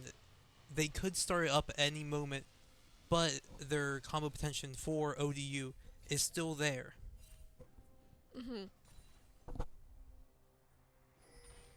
Especially if ODU wants to go for Baron, they have to be careful of the Renekton and the Jinx, because they still have... Renekton has a 700 gold shutdown, Jinx has a 450 gold shutdown right now, and has Infinity Edge, so gotta be careful about that. And, Renekton has Gore Drinker, so it has the extra healing. At this point, we want to see some burn, we want to see some anti-heal, particularly on the Twitch, because he can get those attacks out fast. Definitely, and that Rudan's being able to spray out. Well, Mortal Reminder is very good here. That armor penetration that it now gives is great here. It doesn't give attack speed, which Twitch likes, but should be fine with lethal tempo in his Q. Maybe try to see if their Jinx mispositions here. Looks like they might be trying to. I'm not sure they can get the leg up, though. Jinx does have that increased movement and attack speed now, and continues to get more with her 230 gold lead, about 50 more than our Twitch. Trying their best, though. We also have about a 40 gold lead from Renekton to Rumble, and overall the gold gap isn't that much. It's about 3,000 at this point. It's still not what we want to see, but it's not egregiously, It's overcomable. Yes, yeah. Drake seems to be coming up in about a minute or so. ODU might be looking up to clear all that vision out. Have to be careful though for walking into river now. Might get picked off here. They do have a vast numbers advantage, and that looks like Rel is going down here early before the fight even happens. Yeah. Might just have to be another Drake going their way without a fight. Unfortunate pick there. Especially the Rel, because Rel has the ult and provides a lot of front line. But yeah, it looks like GMU is gonna secure another Drake, unfortunately, for ODU. And they have 2 Ocean Souls now, which, yeah, that very annoying. Renekton is very tanky. That Renekton is insanely tanky now. Yes. Especially, Shoshin is very good right now, so wanted to pick that up. That Shoshin Sterex plus Core Drinker, they need anti-heal to deal with that Renekton there. Renekton and a lot of penetration here. It's looking a little rough for ODU, but they might be able to find someone to pick off. That Twitch invisibility is very useful when trying to pick off someone. Oh, it looks like he might be trying to go for the Jinx. Jinx Pops gets flash away. there. Renekton teleporting in though. Flashing chases. in! Absolute maniac! The Twitch going crazy there. Wasn't able to find the pick though. Unfortunate. I understand the meaning behind that. They are behind. They want to make some type of pick. Even if it was a 1-for-1 trade that has 450 shutdown would have gone to them. But now it looks like for a free Baron, unless ODU tries for the steal, which they just might, maybe thinking this is their only chance to. But have to make sure they don't get picked off before the steal even happens. Defensive package going down. That goes a lot of damage, but gets a Zir flash. Rumble in the back line trying to make something happen on Rams, but just isn't able to do enough there. Might just have to peel back. Maybe they've stopped the Baron for now, but might just continue it back. But Twitch is back up. and it seems like they're just gonna walk away from the Baron. They did stop it in the end and able to get some. Oh, Corky gets the 700 gold shutdown. The really big shutdown from Jinx there. That's incredibly good for ODU there. Great catch by their Corky, seeing that their Jinx was by themselves and they had just popped the Jinx sums, so he knew it was an extremely free kill right there. Yeah, and that helps bring the gold deficit. Bring back a little bit of gold for our team, especially from Corky. With got Loon step in to see it just built void stuff we were talking about magic pen. That's really gonna help later on.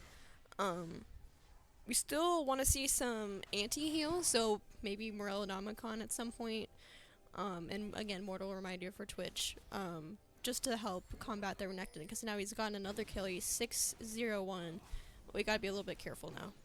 Yeah, but it's great the gold win to that Corky there. ODU has 3 carries. Corky is one of them, and that package damage is now going to be extremely amazing for them if they're able to find an opportunity to use it in a fight. Now it seems like it's going to be more of a standstill. Either team looking for a pick, trying to see if they can start up this Baron, otherwise just waiting for the next strike to make something happen.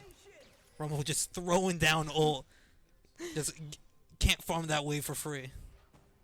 Yeah, gotta have your small victories where you can. It looks like Corky's trying to scope out some vision, but Azir's just too far back, playing a little too far back for him to get.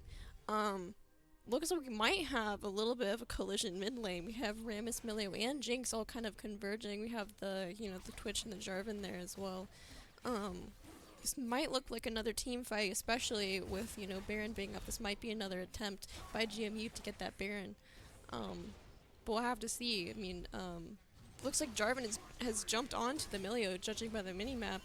A little bit of a tussle there. Had to pop the Jarvan flash, but they get Jinx Ghost out of it. Something important is that Renekton used teleport last fight, so Rumble does have TP advantage. Just in case a fight does break out.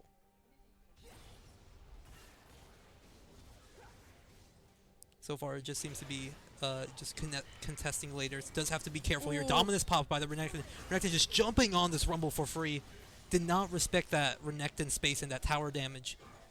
Yeah, unfortunate. I think the Rumble just didn't take notice of how low the tower was and how much damage Renekton could have done to it.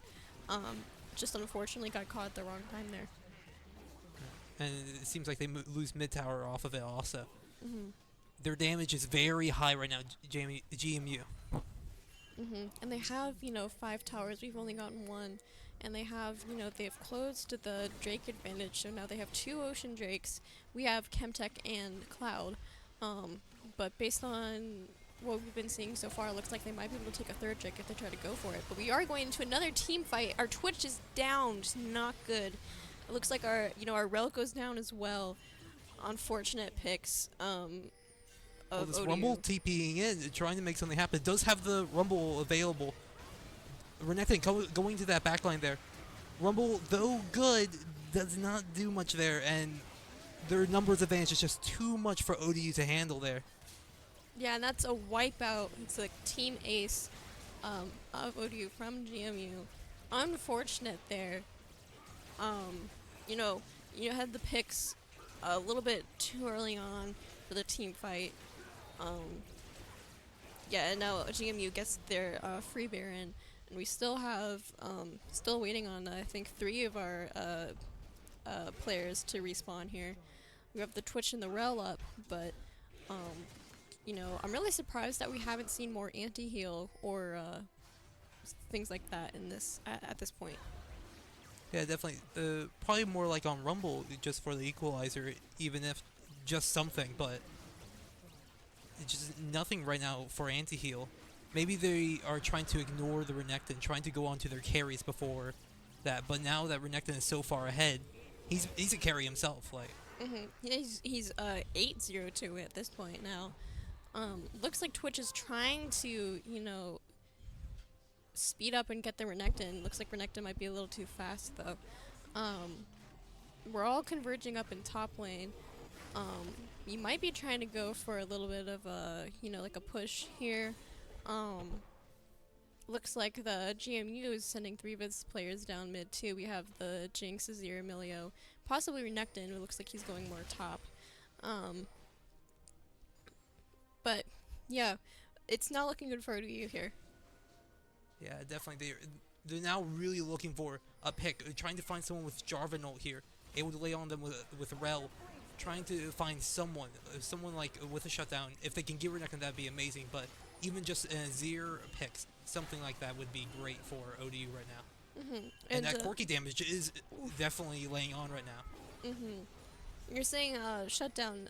Rammus is also, has a 150 gold shutdown. Isn't that big in comparison to, the 700 and 350, but still could be, a little bit of an advantage for ODU here if they can get the pick on Rammus. Renekton and Rumble, fighting it out at top lane. The rest of them are, chasing down mid. Azir here. Azir catching out Twitch right there with the shuffle. Might be Rel's time to go to with that taunt. But great Corki package immediately deleting that Jinx. Them going in for the team fight. A good Jarvan ult, but it doesn't seem like they have the damage to follow it up with. Corki seems to still be alive, running away from the Rammus there, but seems to be getting caught out. Does he get the kill? Yes! He kills. But Ace goes towards GMU's way. That might be a base ender. They still have a Baron buff. Might be a little rough here.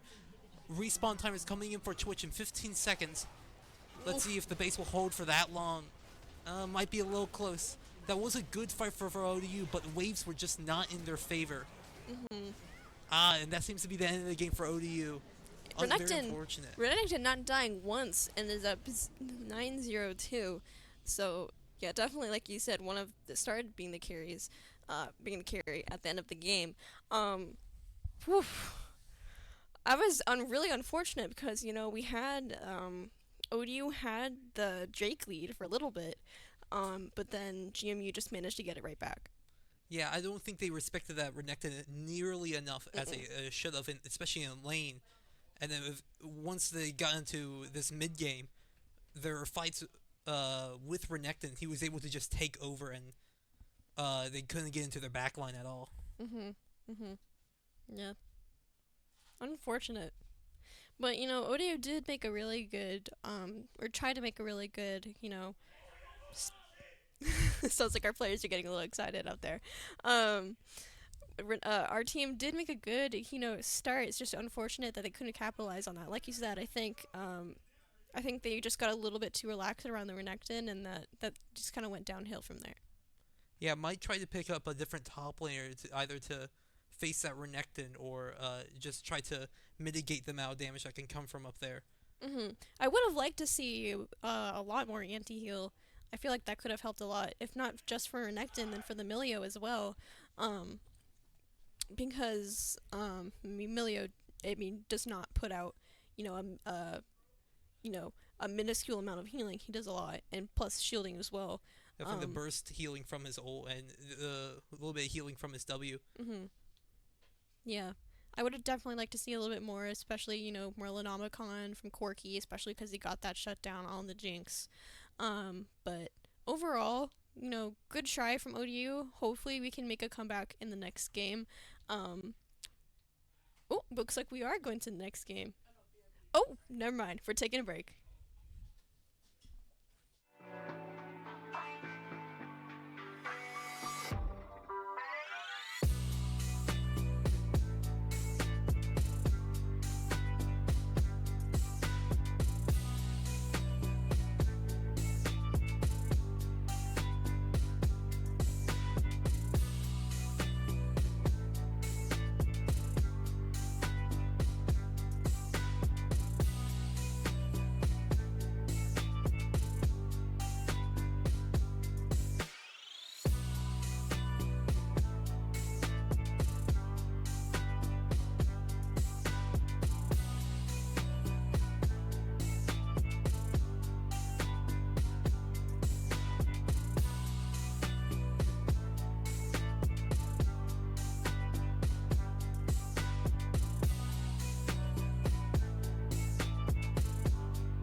right, and we're back for draft pick now. Looking forward to see. Looks like we already have ODU has banned Samira and Graves. It's GMU. Looks like the other way around. My bad. GMU has banned Samira and Graves. ODU has banned Ramus, Jace, and Lilia. I was about to say Olivia. That's not her name. Lilia. Looks like they did not enjoy that Ramus. First name basis with her. Yeah. It looks like they did not enjoy that Ramus play from GMU. Paying out the Orion. Orion is really good right now. Mhm. Want to see what they pick first here might determine the kind of how the draft goes here. Yeah, it sounds like our players are getting a little hyped up about the draft too. I'm not sure They need be. Yeah, I'm not sure if that got picked up on the mics, but having a little fun here.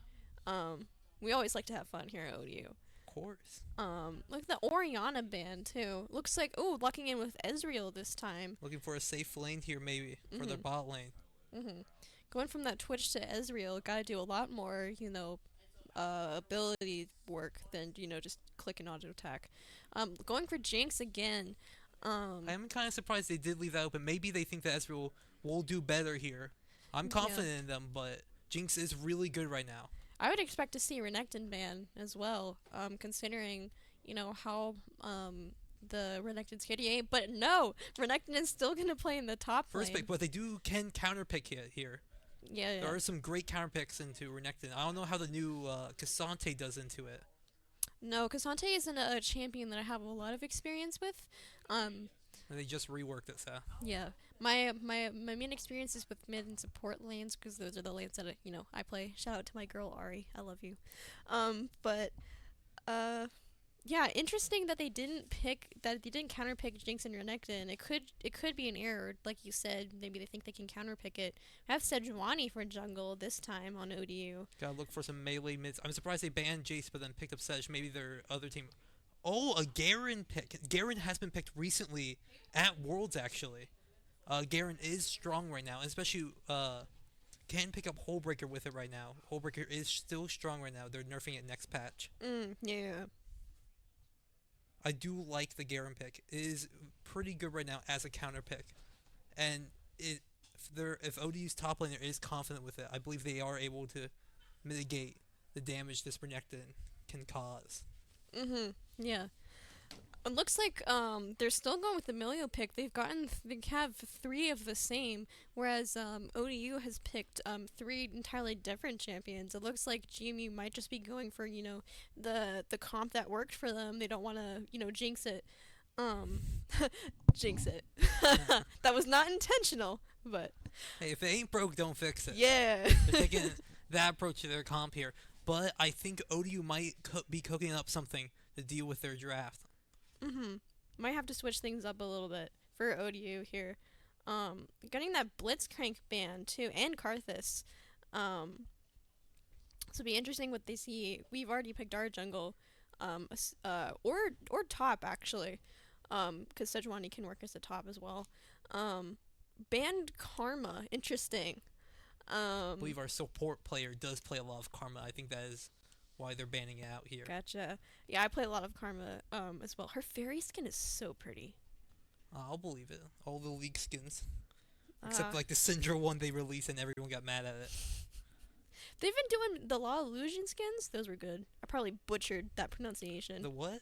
Law Illusion, the new skin line. Oh, I haven't looked at it yet.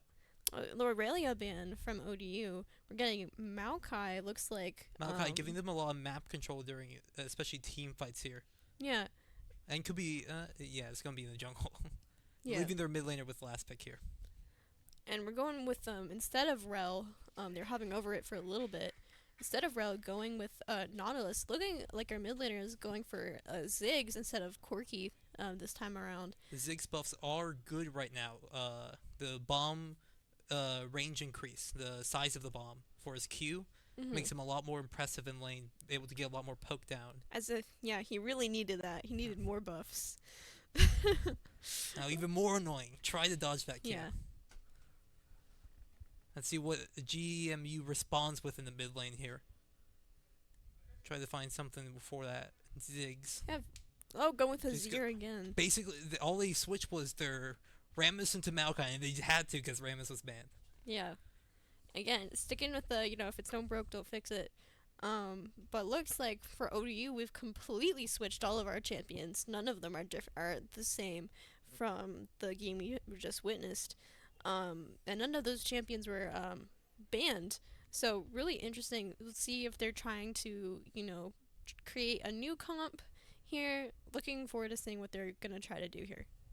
Yeah, I think their top lane trying to be more aggressive into that Renekton with that Garen pick, and is always able to use us. True damage is always true damage, no matter how you put it. Mm-hmm. So Sejuani here, very good with Garen. I am very worried that Sejuani doesn't mesh well with Ziggs, but Ziggs is kind of that laner that you can just leave alone. Right? Can get out of ganks pretty easily, and it's super long range. And such does pair very well with the Nautilus, especially with Nautilus's auto reset with the W. Yeah. So might be able to find something on their bot lane. Their bot lane is still very immobile. Yeah. And Nautilus is just an annoying support in general because he is so tanky. I'm not sure about the current state of Nautilus, just in terms of like buffs and nerfs and stuff like that. But Nautilus is just a really annoying tank support because he can hook, he can, root you with his auto, and then you build the right items and, you try to get some assists, and, he's almost, like we were saying, Renekton gets really tanky, so does Nautilus. Yeah, when you get comboed by Nautilus, you might as well just let go of the keyboard there. Yeah. Or you get knocked up, rooted, back to a knock-up, you're slow now, and by that time the auto can root you again. Like, what am I supposed to do? Mhm. Especially trying to get that carry, that Jinx exploded during any fight here. And that Sejuani able to peel off, and especially the Nautilus. Nautilus does give a lot of peel here for the Ezreal, and Ezreal self-peel with his E. Yeah. It would have been nice to see some RE gameplay, but, wishful thinking, I guess. Yeah, I might have been because they would have had to blind the Ari. I mean, and Ari doesn't synergize that well with Sejuani. When you pick Ari, you really want that early game combo potential, something like a Lee Sin. Mm-hmm. Yeah, Lee Sin especially with Aura is really good. But yeah, I mean, entirely different set of champions for ODU. So, might be interesting to see what they have if they have a different game plan. We'll see. Definitely more of a pick. They're looking for picks here a lot more than any type of team fight. Looking for someone like Jinx, Azir, try and find them out with that Sejuani or possibly a Garen hiding in the bush, right? Yeah. And Ezreal able to lay on that poke and be very far away from fights. That Renekton is not going to have an easy time getting on that Ezreal. I do like how they switched it up, but it all comes down to execution, of course. Mm-hmm. Alright, and so, like we were saying, just gotta be a little bit mindful. It'll be interesting to see. I mean, kind of sound like a broken record, but it will be interesting to see how this new comp works against this. Like you said, pretty much all the same characters from GMU, except the fact that, the Rammus got banned, so they had to pick the Maokai into that. Maokai, be interesting to see, especially with Azir, the CC ults. Probably will be pretty rough late game, mid to late game. So gotta be a little careful there. But before we get into that, we're gonna take a little break.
All right, and we're back into game 2 for League of Legends. This is a best of 3, so ODU really wants to be able to, yeah, I got a little emotes there.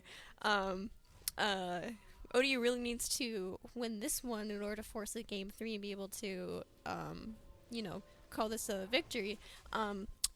Got updates on the Rocket League though. We said we were going to do that. So Varsity Rocket League, they are fighting against WPI Goats, I believe, and they have won 2. It is a best of 5.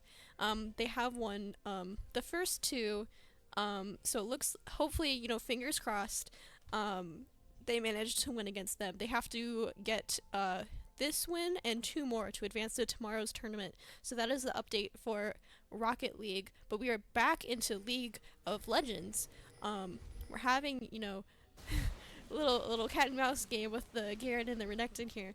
Yeah, I think that's the lane we gotta look up. And Garen taking Ignite, not messing around here. I think that is gonna be definitely our most exciting lane here. Ezreal, Jinx, Ziggs, Azir, snooze lanes compared to top lane here. Yeah, trying to think, you know, wants to get a little bit of payback. Definitely. Try and make some power plays with this Ignite here. Yeah, unfortunately Renekton does take a little bit more damage on the Garen than the Garen does to Renekton, but still overall, you know, hopefully we'll see a better play here. Ooh, there. Level 2 timers. Gotta worry about this level timers. Looking back down the bot lane, it seems like Garen took a poor trade there. Did not count for level 2 hitting Renekton. Now the bot lane hits level 2 early. Has to skip with a hook there.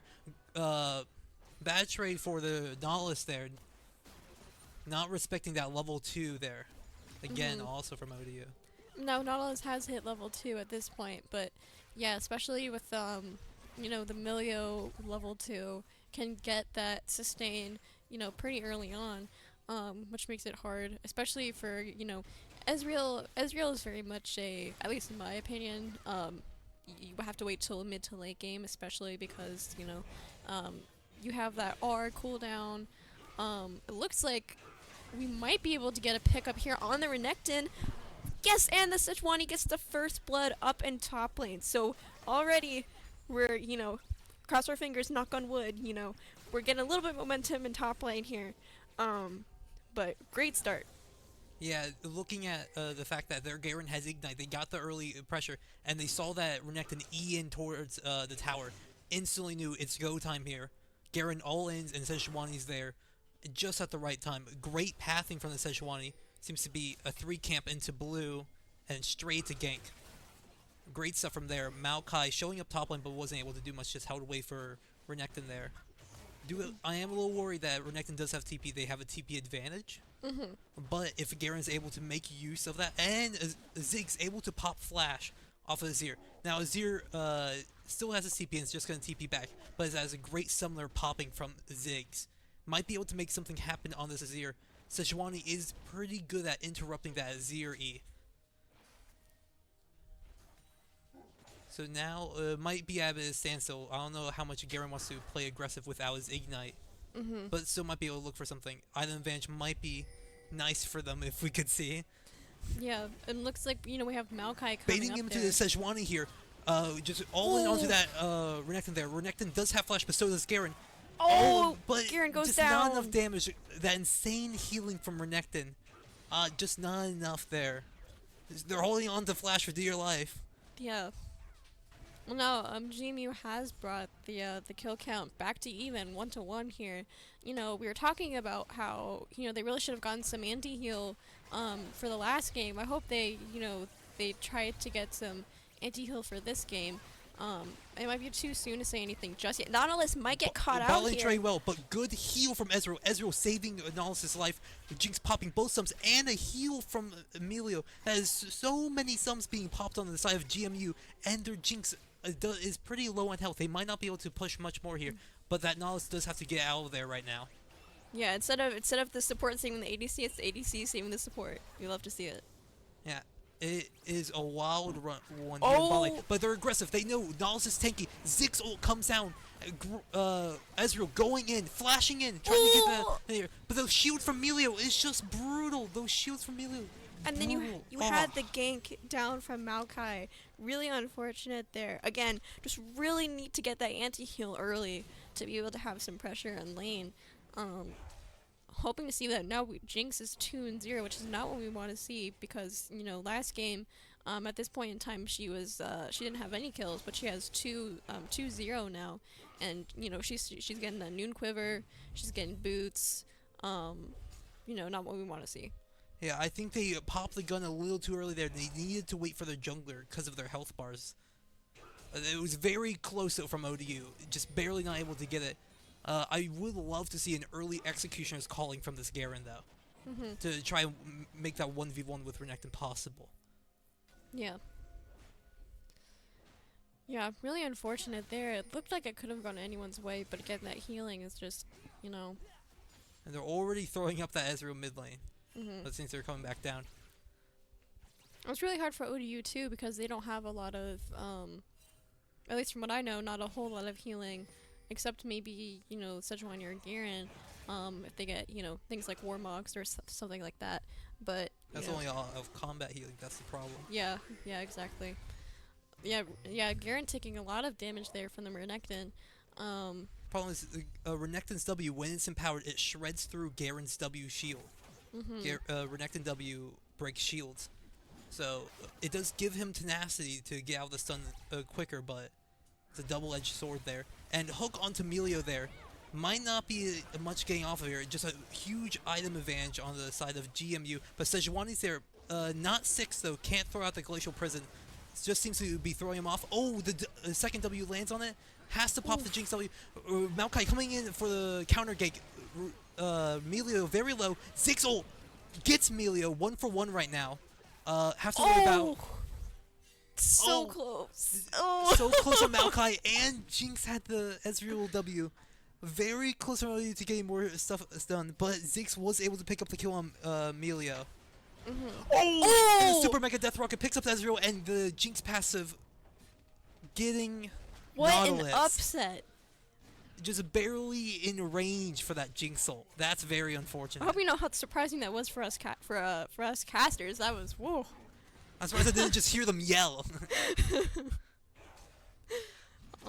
Yeah. Now we have GMU has a 4-kill lead on us at 8 minutes. Not good. Gold lead isn't too bad. It's about 2.2k. But again, you know, we really want to see the anti-heal. We have Sejuani coming in for a possible gank on Renekton. Renekton stunned, might be able to get it here. Justice right down there. Able to lay down the missing health true damage, instantly killing the Renekton there. Very well played from the side of ODU. Pop the Glacial Prison and make sure Renekton could not do anything there. Just trading flashes. Great stuff, and no TP, so he's going to miss a bunch of a wave here. Unfortunately, it does look like Garen is about 14 CS down, but he will get that first play on top tower. Excuse me. And now we have a little bit of action going down in bot lane. Nautilus misses the hook, unfortunately, but you know they gotta be careful. Jinx is, I didn't even notice, she's 4-0 at this point, so they really gotta be careful. They do not want to be on the attacking side at this point. Yeah. Really, they need to wait for that Sejuani ult to come back up to maybe make a play, for Nautilus to hit 6 so they can just CC lock that Jinx down, get the shutdown. That is what they're looking for here. Otherwise, in the mid lane, complete standstill. The Ziggs ult have been really good, getting the kill onto the Melio last bot fight, but otherwise it's just going to be a standstill right there. You know, this, you know, I love League of Legends. It's really, you know, there's some games where if someone gets a lead, you can easily tell that that team's going to win. But with League of Legends, you can have a lead, and then within 5 minutes, it's gone. Definitely. I think ODU has a chance to do it. It's a lot of catching people out. Nautilus ult, Sejuani ult, the Moss, Justice from Garen there. The Holy Sword. Yeah, just able to one-shot carry on their team. That is really what they're going to be looking for. Oh, they might set up a dive here. Maokai does have ult, but it might be a little precarious with a Nautilus. Now he's 6. Yeah, you can't really look for that. Might be starting up the Drake here though, but Sejuani and Garen are responding with a Rift Herald up in top side. Maybe trying to get more of a gold lead on one of their players, probably on that Garen. I don't know if they can push in that bot lane to get the Herald down there. Yeah, and unfortunately, it looks like Jamie is gonna get the first Drake here. Just Gemtech. Yeah, let him have Yeah. it. Unfortunately, though, that's really good for both their Renekton and their Milio because it boosts healing and shielding. So the Milio is gonna start to get a lot more annoying real quick. Yeah, if I'm ODU here, I'm really looking for trying to make something happen. I want to bring Sejuani to bot side, or maybe try to get a Garen a lead on even more onto this Renekton when it comes to kills. Though their Garen seems to be getting zoned out on CS, they are expecting this Renekton to go in Sejuani top side. Oh, might be a little premature, but the Glacier, they are following up. Good stun, does have another Sejuani ult. Garen ult is up, Oh, and it's just enough able to get it. Ignite tick into the Sejuani CC combo. Great stuff from ODU, able to get it. got the Wombo combo on him. It looks like they might be able to get the third play from Tower here, popping that Herald. Might up just be able to top. get Tower here. Yeah. Maokai's here, but not much he can do. Can't push him off, does not have the damage right now. And that's first Tower going ODU's way. A lot of gold into ODU's pocket now. Especially for Sejuani and the Have to pop Smite on that Herald. yeah. Our players getting a little excited out there again. Did that Herald get crashed up in top lane? I Ooh. can't see. It might have died. No, it did not crash. Barely did it. Yeah, unfortunate. Maokai must have smited it. Oh, and they're by himself. Jinx by himself. Nala's ult going out, but not going for the hook there. Must be worried about the Jinx traps there, immediately coming back bot lane. But was able to get the Jinx ghost out. Yeah, good thing to pop Sims on the Jinx, especially because she is that far ahead. Not too far ahead in CS, actually, surprisingly. Only about 10 CS, 9 CS now above our Ezreal, but still has that 4-0-1 KDA lead to our 0. Full eye to full Kraken. Yeah, exactly. That is worrying. Yeah, very, very much so. And especially with Berserker's Greaves, just, accelerating that even more. Sejuani is near bot side, and its ult is coming back up, but seems to be pathing away from the Jinx right now. Drake, when it's gonna be up, but should be up in about 1 or 2 minutes. And might be looking for that. They need to find a play here though. They got Prio mid lane. Yeah. Do a bit of invading. It's a good thing that ODU managed to get those plates, because as we saw, turret plating is going to fall soon, so the extra gold is going to be, going away. Garen's looking to maybe get something on Renekton, but Renekton dashes forward away. We have something going on bot lane. Looks like we have the Maokai trying to hide in the bottom bush. It looks like ODU might be somewhat aware of it, though. Yeah, a little worried about this Maokai ult, but it is an Ezreal. They're already playing defensively against this Jinx. I am a little worried, and they're not going to go for the hook, thankfully. And find a great ult onto the Azir. Shuffle from the Azir. Are they able to get it? Ziggs ult is not available. Oh, yes! The bomb from Ziggs hitting the tower. Great stuff. Oh, Ezreal tanking the Super Mega Death Rocket for the Nautilus there. Jinx not able to get that kill. Good stuff from Ezreal blocking that. Oh, but the coming in Maokai. behind. That might just be a dead Nautilus. Good hook. Oh. TP response. Ziggs coming down. Garen is also down there responding. Should be able to get that Maokai there. Dominus pop from Renekton going in on the Ezreal. Ezreal walking away. Great ult from Garen. Huge shutdown for the Garen. Them going on to Renekton now. Do they have the damage? Do they have the damage? Flash being popped by Renekton. Oh, Sejuani jumps over the wall, just can't get enough though. Ziggs tries to ult, just, not enough damage, but really intense team fight there. That was great stuff. The hook away from Nautilus, barely able to get that out. Maokai was just so deep into no man's land, and that shutdown all going to Garen. That Garen might be able to pop that Jinx instantly in a later fight now. Huge amount of gold going into Garen's pocket here. And Garen is one of those champions that can definitely turn the tide of a game. He's so tanky, but then he also has so much damage, especially with his ult. His ult does a surprising amount of damage. And at this point, we've gotten pretty tied up in kill count. GMU has 7, we have 6. Oh, great hook! It stops the zero dash, and just this kill Ziggs. Very simple and clean. It was amazing from our Nautilus here, able to stop the zero dash. And this, what is this Maokai doing? Very out of position, but might be able to get out. Pops the ult from him. Garen does have flash, but we just run him down. The Garen attack speed too much for Maokai. In no man's land once again. Yeah. Great stuff from ODU. Their Garen is huge right now, and their Ziggs has a huge lead as well. Already investing into that Void Staff. Ziggs ult going down, might be trying to find a kill onto this Jinx here. Oh, they're waiting for more people. Looks like they stopped Milio's back. Are they going to be able to get... It looks like they're going to be able to get the Jinx here. Ezreal gets the shutdown. Very good. Milio flashes out of the Nautilus hook there. Looks like he's going to get away. That was a beautiful Glacial Prison there from Sejuani. Oh, yeah. Absolutely. Looks like we're going to be able to get this drag. Has a lot of gold into Ezreal's pocket. Back into the game now. Should be able to pick up that Trinity Force. Yeah, this just goes into what we were saying, any team can have a lead and then 5 minutes later it's completely switched on its head. Yeah, even though they have the goal lead, their champs here, even though Jinx is still far ahead, their champs, Garen, Sejuani, Nautilus, they just have too much locking down power, and the great damage from Ziggs and Ezreal, and even Garen, they can just annihilate that Jinx like they did right there.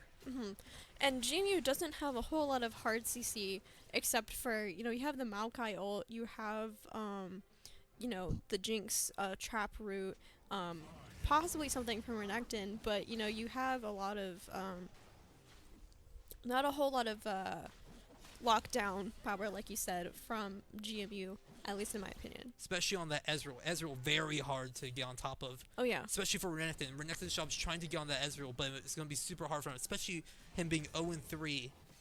Kind of being able to run around, especially the Ziggs also very long range.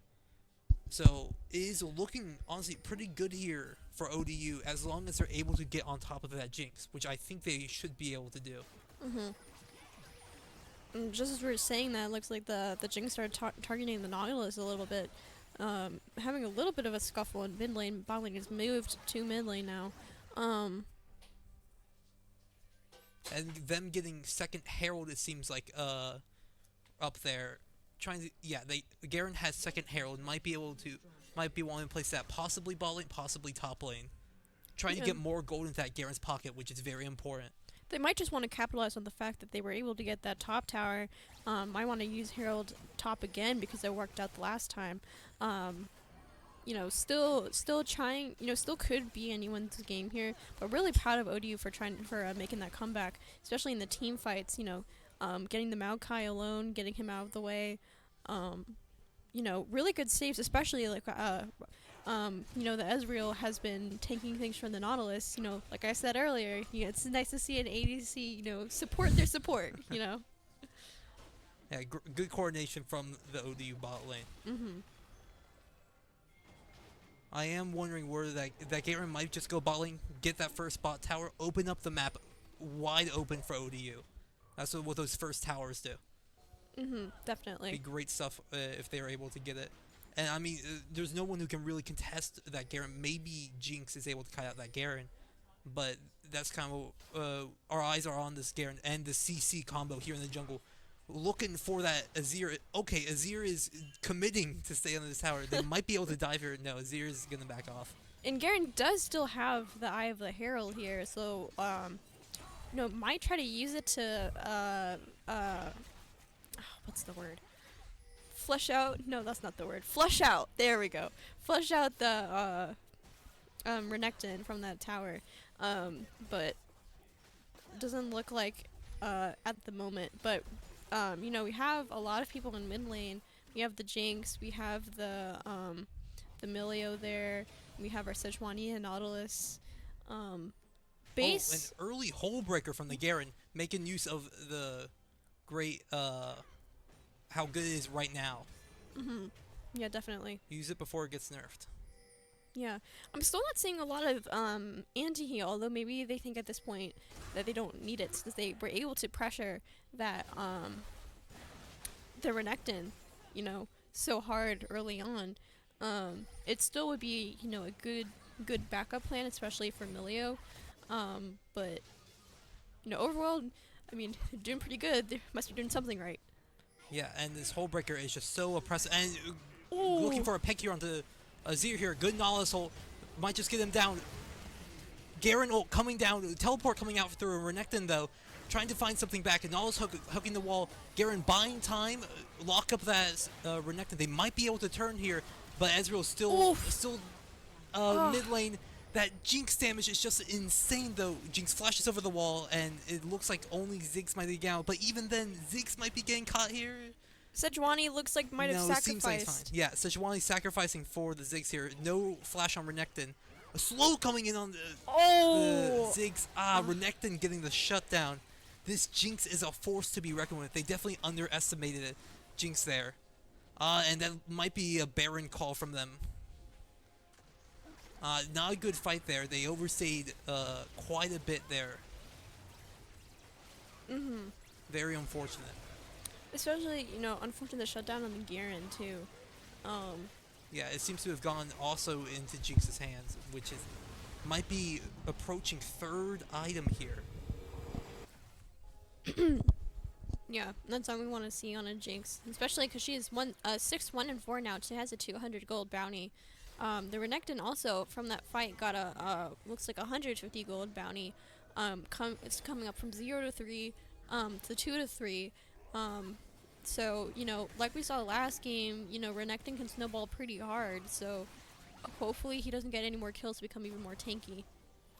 Yeah, and now both teams are looking to work on the soul. Maokai ult is so good in these river fights, but Nalus and Sejuani are so tanky. Jinx looking to get that first kill. Jinx now has her passive up and might be able to run through for here. Garen, though, extremely tanky. Sejuani, extremely tanky. Doesn't seem like they might be able to get anything else with that. And they did trade back Renekton. And Garen still has ult up. So, still definitely not a free Drake here for GMU. Especially with their jungler still alive on ODU. But it seems like they're just going to give it. Try to get this something bought, it seems like. Yeah. Yeah, they're just going to give Drake here. Probably the smart move here. Might try to catch them out as they're trying to leave. Yeah, Sejuani's looking pretty low. But that zoning from Jinx. Oh, wait, but Maokai launches. Oh, Maokai launched Garen at Jinx, but Garen barely not able to get ult up in time. And that seems to be all three down near the pit for ODU. That's very unfortunate. Especially because now Jimmy has both Chemtech and another Drake to go with it. Hextech. Yeah. They got that arcane buff right there. Yeah. Such a good show. Arcane is great, yeah. Right for the next season? It's coming out next year, hopefully. Yeah. Fingers crossed, Good damage from Ziggs, but able to zone off the Jinx a little bit, but that Maokai lockdown is just too oppressive there. Got caught out in between towers as it was falling. Doesn't seem like they have anyone for that second tower, though. That Baron buff getting its use. Game kind of turned. It went from GMU, started to look like ODU. Now it's back to GMU. Could just sway right back the other direction. Though that Ezreal now has that Merman and that Trinity Force, it will be laying out a lot of damage. Great ability haste Trinity Force also gives. That's what you're looking for on Ezreal, just able to pump out a lot of Qs. It looks like you're just playing Earth at that point. And that Zig's able to lay down a lot of poke damage. You have a very long-range carries here. Yeah, unfortunately now Jinx is 8-1-7, which, not, especially because, she has the Infinity Edge, Kraken Slayer, Berserker Grease, and now Rapid Fire. That's gonna hurt. Yeah, they're really looking for this Nalus to maybe get a flash or Hex Flash flank onto this Jinx so they can put down an ult. But that rapid fire cannon, getting those long range autos might be a bit annoying here. I think there might be something happening in bot lane. Garen with that Hull Breaker, very strong right now, and has the ult, forcing Renekton to back off there. Garen's E does armor shred after it hits him, I believe, 3 times. Or something along those lines.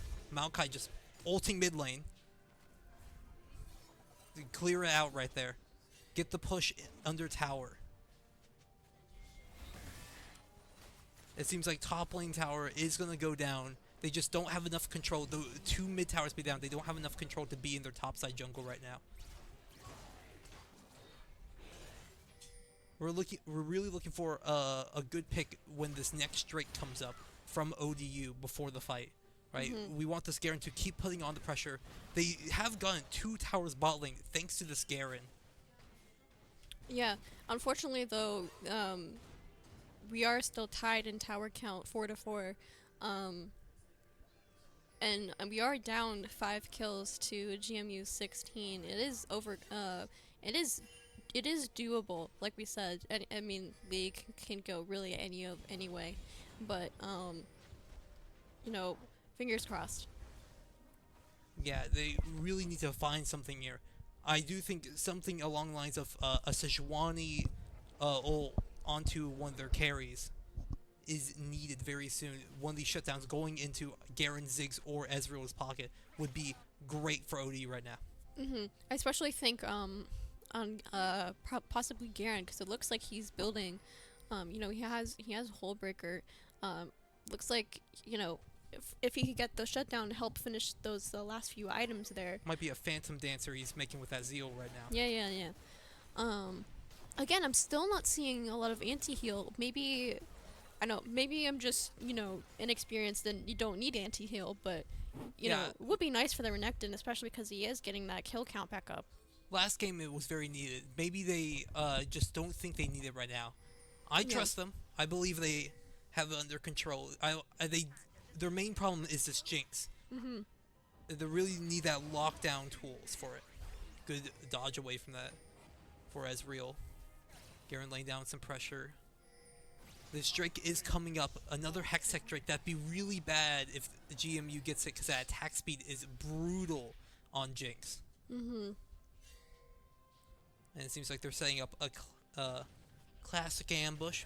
Oh, this Garen is caught out by himself, but they might be able, if they spot them all bot side, maybe a Baron response might be in due time. Yep, it seems like ODU is heading towards Baron, but GMU does see it.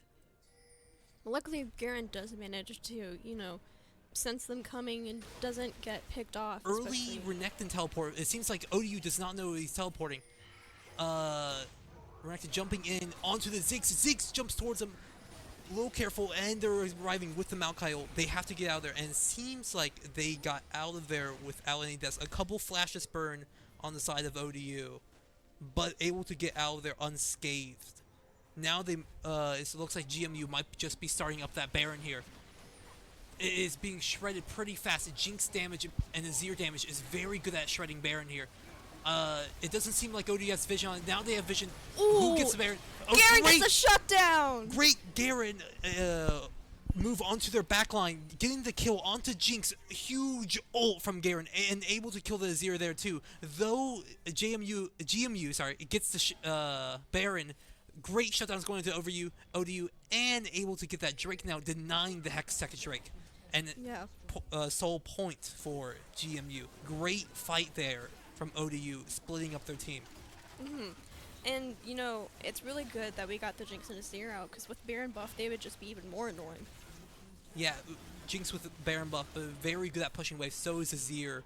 That's why they got that tower. And Garen is able to should be able to 1v1 Renekton here. Renekton very fast, but Garen even faster. That Hullbreaker is brutal. Oh, but that healing. That bonus tenacity from Garen W should just be enough to take down that Renekton. Oh, the Hex Gate, getting him to fall away. And in that time, Dallas getting caught out by the Maokai there. A little rough for ODU there. Unfortunately, not able to get the Renekton flash out. And they still have 3 Barons on their side. Yeah, fortunately, the Azir and Jinx did not get that Baron buff because we got them picked out at the Baron pit.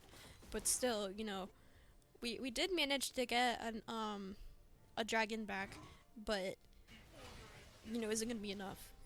Lord Dom's going online for Jinx. Might be a little worrying for Garen, but as long as Garen can get there, he did complete Phantom Dancer and Dead Man's Plate, so he might have even more backline access in these coming fights. Yeah, Garen's gonna be really important in these team fights here. If he gets picked off, I don't think the team fight's gonna end up that well for ODU. Yeah, and Death Cap coming online for Ziggs. That poke damage is going to be very brutal for GMU. The Emilio hitting probably just won't be enough for how many Ziggs bombs are going to come out. And is able to wave clear these waves from much farther away. That Baron buff is brutal for Garen, not able to clear those waves fast enough against a Renekton. Though them laying on the pressure, Garen going in for a trade once again. It seems like it's just clear waves for ODU right now. Just throwing bombs at them. Yeah, literally and figuratively. Yeah, especially with Renekton and Garen crossing the 250 CS threshold here. Anti-heal might be a good investment, especially because Renekton has the Gourd Drinker, has that gold shutdown. At this point, I don't think, doesn't look like our team is building any anti-heal as of yet. Oh, unfortunate. Looks like Ezreal might have ulted the wave, but if he had angled it up a little bit higher, might have managed to get a pick there, especially on the Jinx, because she's less than a third health down. The Ziggs threw a bomb at his ult at the wave and was able to just chunk Jinx for almost half of her health, not even with the center part of the ult. The Ziggs damage is becoming just too much to handle for GMU, pushing them out of bot lane. Now that Baron buff is gone, ODU has a lot more freedom over the game here. Might be able to make something happen. And this Garen is still insanely strong for ODU. They are just looking for something on this Jinx. Making something happen. At this point, ODU has done really well about making sure that, when GMU does get Baron, that they don't take too much of a lead with it. They've been able to defend pretty well, especially with the Ziggs clear. But, yeah. Doing their best to mitigate the damage GMU can do with this Baron buff. And now we're really looking towards next Drake and next Baron fight here. We want to see them set up for it and possibly make something happen. Garen's in a good position maybe on this Renekton, but the Renekton's too slippery for Garen. Really just waiting to see if a pick could possibly happen on the side of ODU. GMU most likely probably not going to find a pick. ODU really wants to be grouped up here, catch someone off guard. But it seems like GMU is setting up vision around Drake. Drake's coming up in a minute, so they really want to make sure they secure this. Let's see how ODU comes to the jungle and handle it. They do have to worry about Maokai ult, but Garen does have flash up. All some of their spells are up on both teams. So it all comes down to whether he can get this Jinx flash out early so that Garen can just jump on her and seal the deal right there. Because all of GMU's damage pretty much relies onto this Jinx. Their Azir is starting to come online, but it's still going to take maybe one more item for him to start really laying on that damage. Though their levels are brutal, 2 levels up onto our Ezreal. Might be a bit rough. And taking a trade there, oh, that rapid fire cannon and powered auto, just being enough range for that. Nautilus comes out, protects the Sejuani there. Very rough for ODU. Sadly, that Jinx is just too strong to take a trade with there.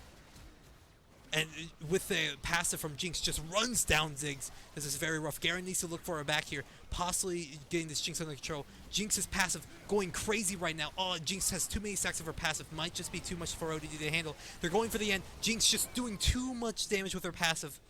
And looks to seem that'd be GG for ODU there. Jinx too much to handle. Jinx too excited there at the end. Yeah, unfortunately, we were seeing even in the last game, Jinx was quite a force to be reckoned with, but in this game, just completely took over, snowballed. I believe, ended up about 10-2 if I remember correctly, but yeah, just not what you wanted to see. Yeah, definitely. Even though that Garen was ahead, Jinx was just able to find a pick there at the end and stack passive on passive after taking the first tower. Changed next patch is that she can't stack her passive off towers, but right now she just got like 7 stacks of her passive and was able to just instantly destroy all of ODU's structures and their champions. hmm Yeah, I think the Baron buffs were definitely brutal. Um, really unfortunate because we did have some spots where it seemed like ODU could, capitalize on something and manage to take it back for themselves. But yeah, unfortunate. It just ended up not being enough after that Baron fight. A little rough for ODU. Overall, they did play a cleaner mid game than last game, I'd say. They were able to pick up some stuff in mid game, and their top side was definitely stronger. It was just unfortunate that their Jigs got such a lead. hmm So, what were your overall thoughts on the game? I know we've talked about it a little bit, but how did you feel as captain of JV? Um, I thought they played pretty well, but it was very unfortunate. I don't think they respected their strong players enough. You saw there at the end, Ezreal walking up to Jinx to trade with her. It was just very dangerous for Ezreal to do that. hmm They didn't respect their carries enough. But they did. I think their gameplay was overall pretty clean, except for a couple mistakes that led to their carries getting those leads. hmm That's really what GMU was going off of, those small mistakes. All right. Um. So, well, thank you. Yeah. Again, I completely agree with all of that. Really unfortunate that ODU couldn't, win the second game to force a match 3. But overall, very good gameplay. You've heard all our final thoughts, but actually, we're gonna go back to after this game. We are gonna go back to Varsity Rocket League, and make sure this is a really pivotal games because if we manage to win these, we'll be able to play further in the tournament tomorrow. So we're just gonna take a quick break.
Right. It looks like we're back to Rocket League now. I'm joined by Ace Conjurer once again. I'm still Allie. And we open with Algonquin, I believe. I hope I pronounced that right. Scoring a goal. Unfortunate. We only have about 47 seconds. At 47 seconds. Sorry. So hopefully Old Dominion can score another goal, at least try to force overtime at this point. Might be able to get a couple goals back in. Yeah, so you're joining into round 8 of the Varsity Rocket League, and so they were able to bring home Game 7. They secured the victory in Game 5 very easily. Ended up making a 4-2 set, and Algonquin now getting in the losers bracket. This is actually the same team that knocked off Junior Varsity earlier in the day, and unfortunately an own goal right there put them down 1 goal. So the Monarchs are now going to have to play catch up and try and secure another goal in the next 20 seconds. Yeah, and it looks like, unfortunately, we're at the 13-second mark now. It looks like if ODU's gonna do anything, they're gonna have to try to force an overtime. Just cross fingers, maybe they can force it.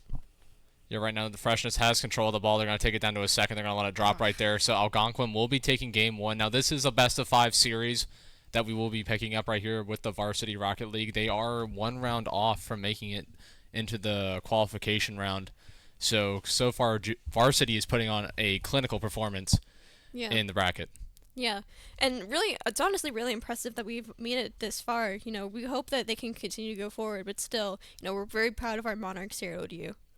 Yeah, so far they've been actually playing really, really well today. They ended up taking up a very tough team in round 4 in their winners bracket, ended up getting 0-3'd there, and they ended up falling back into the losers. But they have so far fought their way back. In the last series, it went to a best-of-5 situation where they were just able to get the victory 4-2 that we caught the tail end on the other side of the stream before we went live here at the end of the League of Legends game.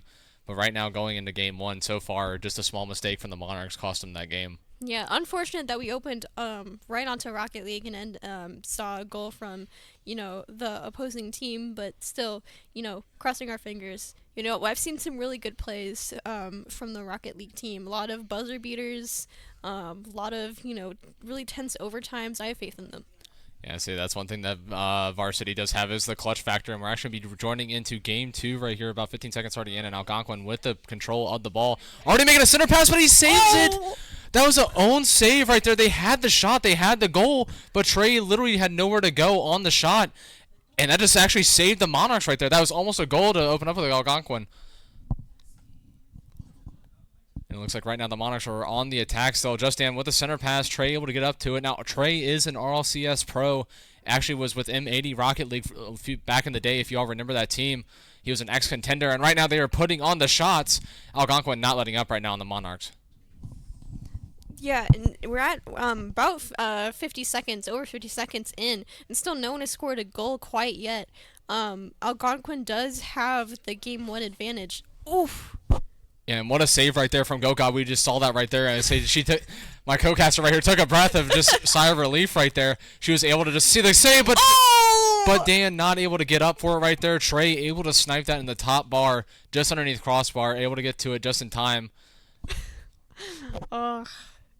That's a shame right there for the Monarchs. Dan just couldn't get to the ball right there. He had the front end right where he needed it to be, just didn't have the boost to boost up to it. And right now, Algonquin up 1-0 to the Monarchs. So now the Monarchs are going to have to play catch up for the remainder of this game in order to make this either an overtime or to take home Game 2. We do luckily have time on our side. We have 3 minutes and 40 seconds here. So really could either team can make a lot of goals here. It looks like and what a save right there. As we picked up right there at the side right there. Trey trying to get a pass play off the duck in the midfield. Ended up coming up short. Gets intercepted by the Monarchs at the last second of a double commit on the defense. But luckily able to make contact. And right now the Monarchs are right back on the defensive end. But Trey with a little bit of a mistouch right there. Puts it right back on the defensive end. And especially for people who tuned in from the beginning of the stream before League of Legends, Just Dan and GoGod had made quite a lot of saves. Oh! But what an absolutely clinical shot right there from GoGod. If we take it off the sidewall, ends up missing. Freshness ends up missing the challenge. GoGod aerials up. Really great ball control. Gets another extra touch on it. Puts it, slots it right underneath crossbar. What a goal by GoGod. Oh, yeah. And especially, really early on in the season, GoGod definitely was able to pull off those clutch. And we just did score! We are now. Whoa! I think I blew up the mic a little bit. I got too excited there. But Old Dominion now has 2 goals. Algonquin's 1. That was a crazy kickoff goal. Wow. And it looked like it was Kuro on the kickoff, able to just stall it enough for Dan to just get there before the follow-up of freshness from Algonquin and slots it into the goal. But now Duck for the ceiling shot. He still has the reset, tries to jump back up, but it's a little bit late. But luckily, Dan just gets on the crossbar and gets a touch in time. But Kuro on a reset! That might be in, but freshness just gets to it. What a save from Algonquin right there. That could have been dangerous for them right there. That could have been 3-1. And see, it looks like Algonquin almost puts another shot right there. The defense from the Monarchs right now is having to... But Dan with a crucial demo right there gives the relief on the defensive for the Monarchs. Kuro now getting the boost, but with the attack from Duck, he's going to knock it right back up, take the time. But Trey's already challenging in the air. But Dan's going to get a good clear right here. Might have a follow-up. He gets to the aerial. He gets it down, but not able to make a play out of it. Yeah, unfortunate. Just too close to the corner there. And Trey trying to slot it down to the bottom post. If you saw Kuro just diving for the corner right there, it may have been low on boost, but now it's going back to the middle. Kuro going to have to 50 it out. Dan misses the challenge, but Go God able to get to it just in time. Trey knocking it back to the middle for freshness.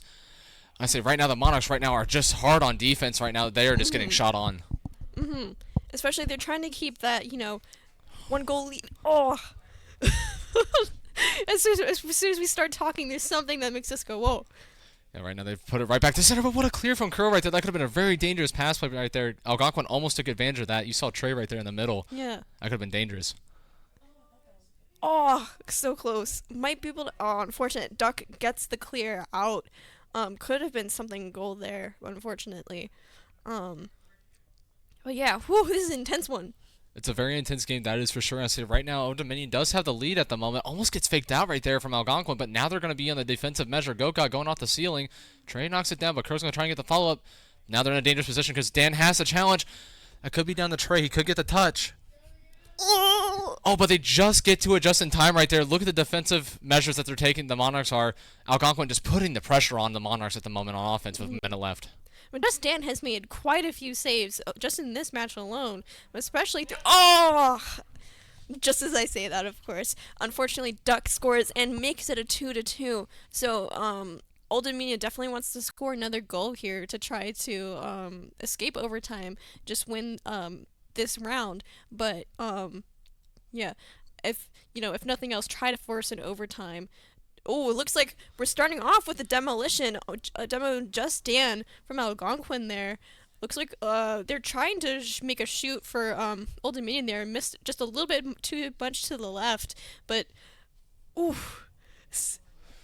Oh. Currently, there's a major disturbance on the defensive end for the Monarchs. Algonquin is just applying the pressure, just being very meticulous about the hits right now. They're looking for so many pass plays, and there's so many people center that it's coming down to these final second touches, and it looks like they might have an opportunity, but it pinches off Curl. That's bad. With 18 seconds left, it gets dropped middle. Now Duck on the carry. Dan got to figure it out, but he gets the double tap. But what a demo! What a demo from Curl right there. Keeps it from going in, keeps the play from happening. But this is still a dangerous situation. Crow, no boost. But Gogat doesn't have boost either. This is literally going to come down to the final seconds right now. The Monarchs are going to have to figure out and hold this lead. The last second manages to clutch it to overtime. Oh. I say the Monarchs right now on the kickoff. As you can see, we had the advantage. But look at Algonquin just right back on the offensive attack. Just taking shots and just trying to disturb the defense of the Monarchs right now. They might be getting in a little bit of trouble here with the boost here in a second. Boy. And now begins the intense overtime. I once saw a 7-minute overtime. Oof. Yeah, overtime takes a big mental toll on a lot of people because you're almost playing a whole nother game of Rocket League. Go got up again, tries to get the double touch, but doesn't get to it in time. Freshness now on the offensive attack, but Duck knocks it back middle. Dan's going to have to get the touch here, or it's going to leave it for Goat God. He might try to pinch that down, but what a pinch! Oh, but it's just way too fast. They can't really make anything out of it. Crow knocks it right back middle, but Duck just holds the position. And it looks like they're already on the offensive attack, but it's a double commit on defense. That's going to leave it open. Goat gets up. He gets a touch. Now they're going to have to... Oh, it's a double commit from Algonquin. This is the chance that the Monarchs need, but they don't have to boost for it. They can't get it out of their half at the moment. Algonquin is just putting shots on. They are being relentless right now. This is quite a game. I hope you viewers are having as much fun watching this as we casters are, commentating this. I see the Monarchs are putting up a great defensive attack at the moment, but it looks like they can't really hold this up for long. They're trying to get a clear, not the touch Kuro is looking for. Dan goes for the boost, but he misses the touch. They might be going for a demo, But Kuro just gets a touch. I mean, they are just skinning by on their teeth right now. Quite. Oh. Oh, goes the bar. Oh, but they're not able to get it out that time. Duck able to get in with the follow-up. What an unfortunate measure right there. I mean, they had everything on defense, just not able to connect on that last play. Yes. Man. Great effort from both teams. You know, you had Algonquin really going in on offense, but you also had Old Dominion having several saves, especially from Just Dan and Go God, of course. But woo, wow. Did you see the scoreboard? Algonquin with 20 shots, and the Monarchs, I think, had a total of 16 saves. Wow. And we had a total of 5. That shows the offensive pressure that Algonquin was just applying to the Monarchs. Like, they literally just couldn't get out of their half that game. Yeah. Man, it was, unfortunate that they couldn't, take advantage of that overtime, especially at kickoff. But, we had that kickoff goal earlier. Really good defense from Old Dominion. I mean, obviously, unfortunate that they couldn't get, the last little bit connected, but still, overall, there were a lot of shots that Algonquin made that at least I personally thought were definitely going to make it in, but, got it saved. Yeah, I'd say Algonquin was just able to reach those saves just in the last second, just like the Monarchs were, but they were just making the touches and then just getting right back on offense. It's like they never just held up for anything like that, but now it's do or die for the Monarchs. They're going to have to end up reverse sweeping to win this whole series. Yeah, unfortunate, too, because now Algonquin, like you said, does have, it is a best of 5, and they already have 2. So OD really has to try to win this one to force a different game. And like we were saying earlier, they have to win all of these games, I believe, to be able to advance to tomorrow's tournament. So, really high stakes for the Monarchs here. Yeah, it's all going to come down to the mental now, because you just end up taking 2-game losses, each one by, I think it was a point in total. And Algonquin just has all the momentum right now, so they're on top of the world. They can just feel like they can win this game. But the Monarchs now have everything to play for in order to transfer. Yeah. And so now it looks like the Monarchs do have a shot on, but Duck able to get back to it. Just a little bit of a slower shot, but look at Trey. Almost gets the redirect. Literally was just floating with 20 boosts, but now Duck trying to figure out the slow challenge right there. That's another thing that you have to think about. It's like everything's been so fast and so precise that I think once you slow down the play, you could end up faking at a few of your opponents. Yeah, for sure. And again, we're back to the same situation. We're about a minute in, not a goal yet.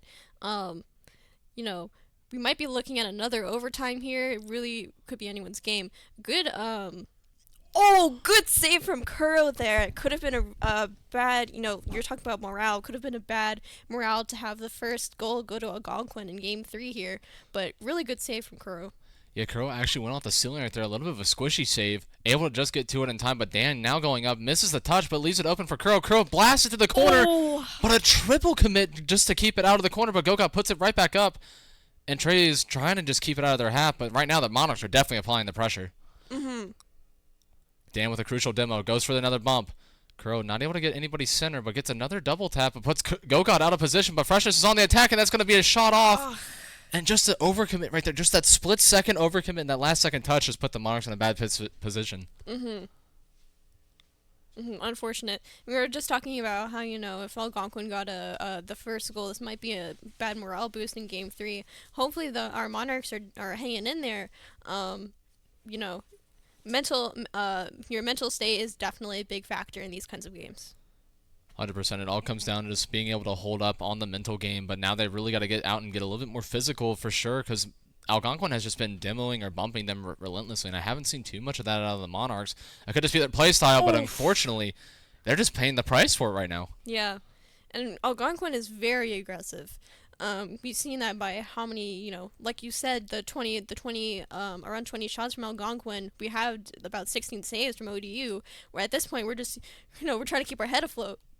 Yeah, so right now it's just like this is a sinking ship at the moment for the Monarchs. They are down 2-0, but they still have 2 minutes and 46 seconds, actually 40 seconds on the clock. I didn't know time went that fast when I was trying to say that, but currently the Monarchs really just need to be able to connect on the offense, but they're so just pushed on defense that they can never really get anything going.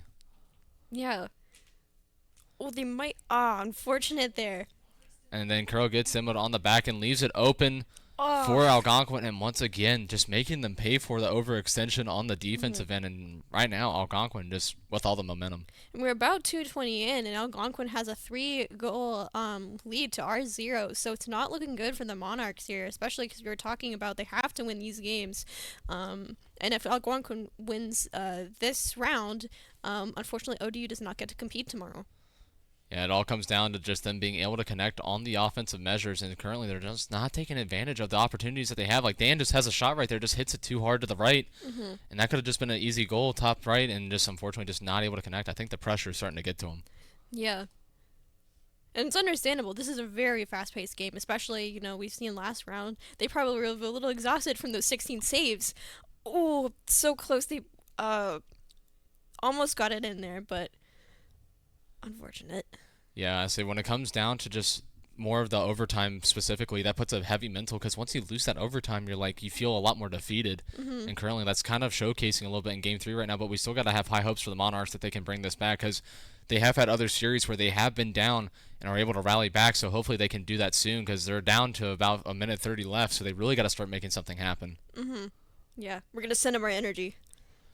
100% sending positive vibes at the moment from the announcers booth, so hopefully that can at least engage something to work, but currently they're just trying to put shots on that just aren't going to be able to connect, and just trying to take opportunities that just aren't there, unfortunately.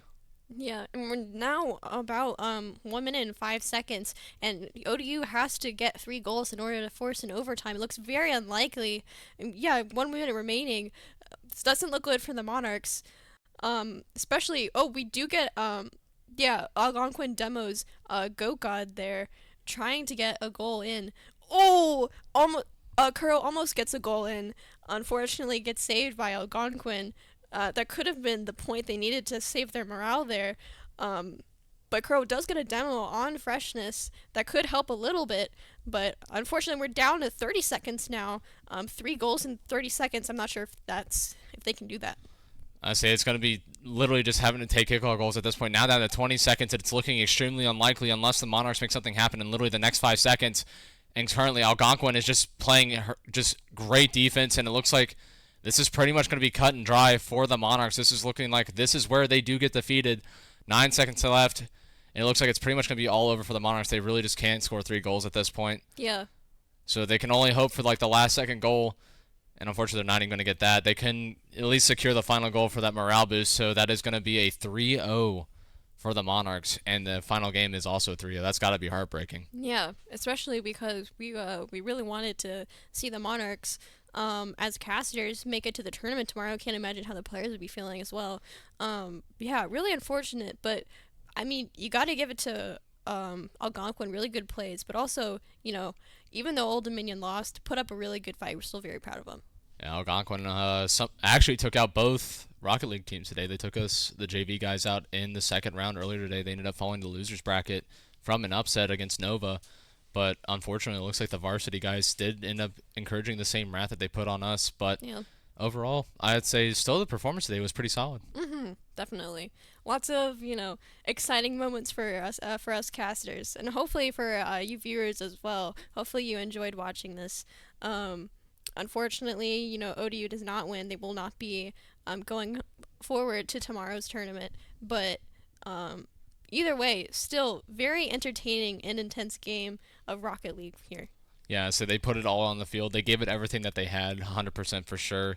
I'd say to make it this far is still got to be very encouraging for them. They made it further than what they did in qualifier 1, so it shows that varsity is improving exponentially. They ended up making it to round 8, almost one qualifier off, which I know is devastating, but they got to take the positive out of it that they've made it that far. So hopefully come fall qualifier 3 next weekend, we can actually see varsity come back on Sunday. I know, yeah. Fingers crossed. Maybe they need to rub the big blue statue in the web for good luck this time. Maybe. I say maybe the line will at least encourage and give them the Monarch pride that they need. But Yeah. It looks like that's going to be it for the stream as far as I know. Yeah, I think so too. I don't believe we're doing any interviews today. Thank you everyone for tuning in. I'm Allie, as usual. I'm Jonathan. Yeah, and it's been great stream, so make sure to tune in next time.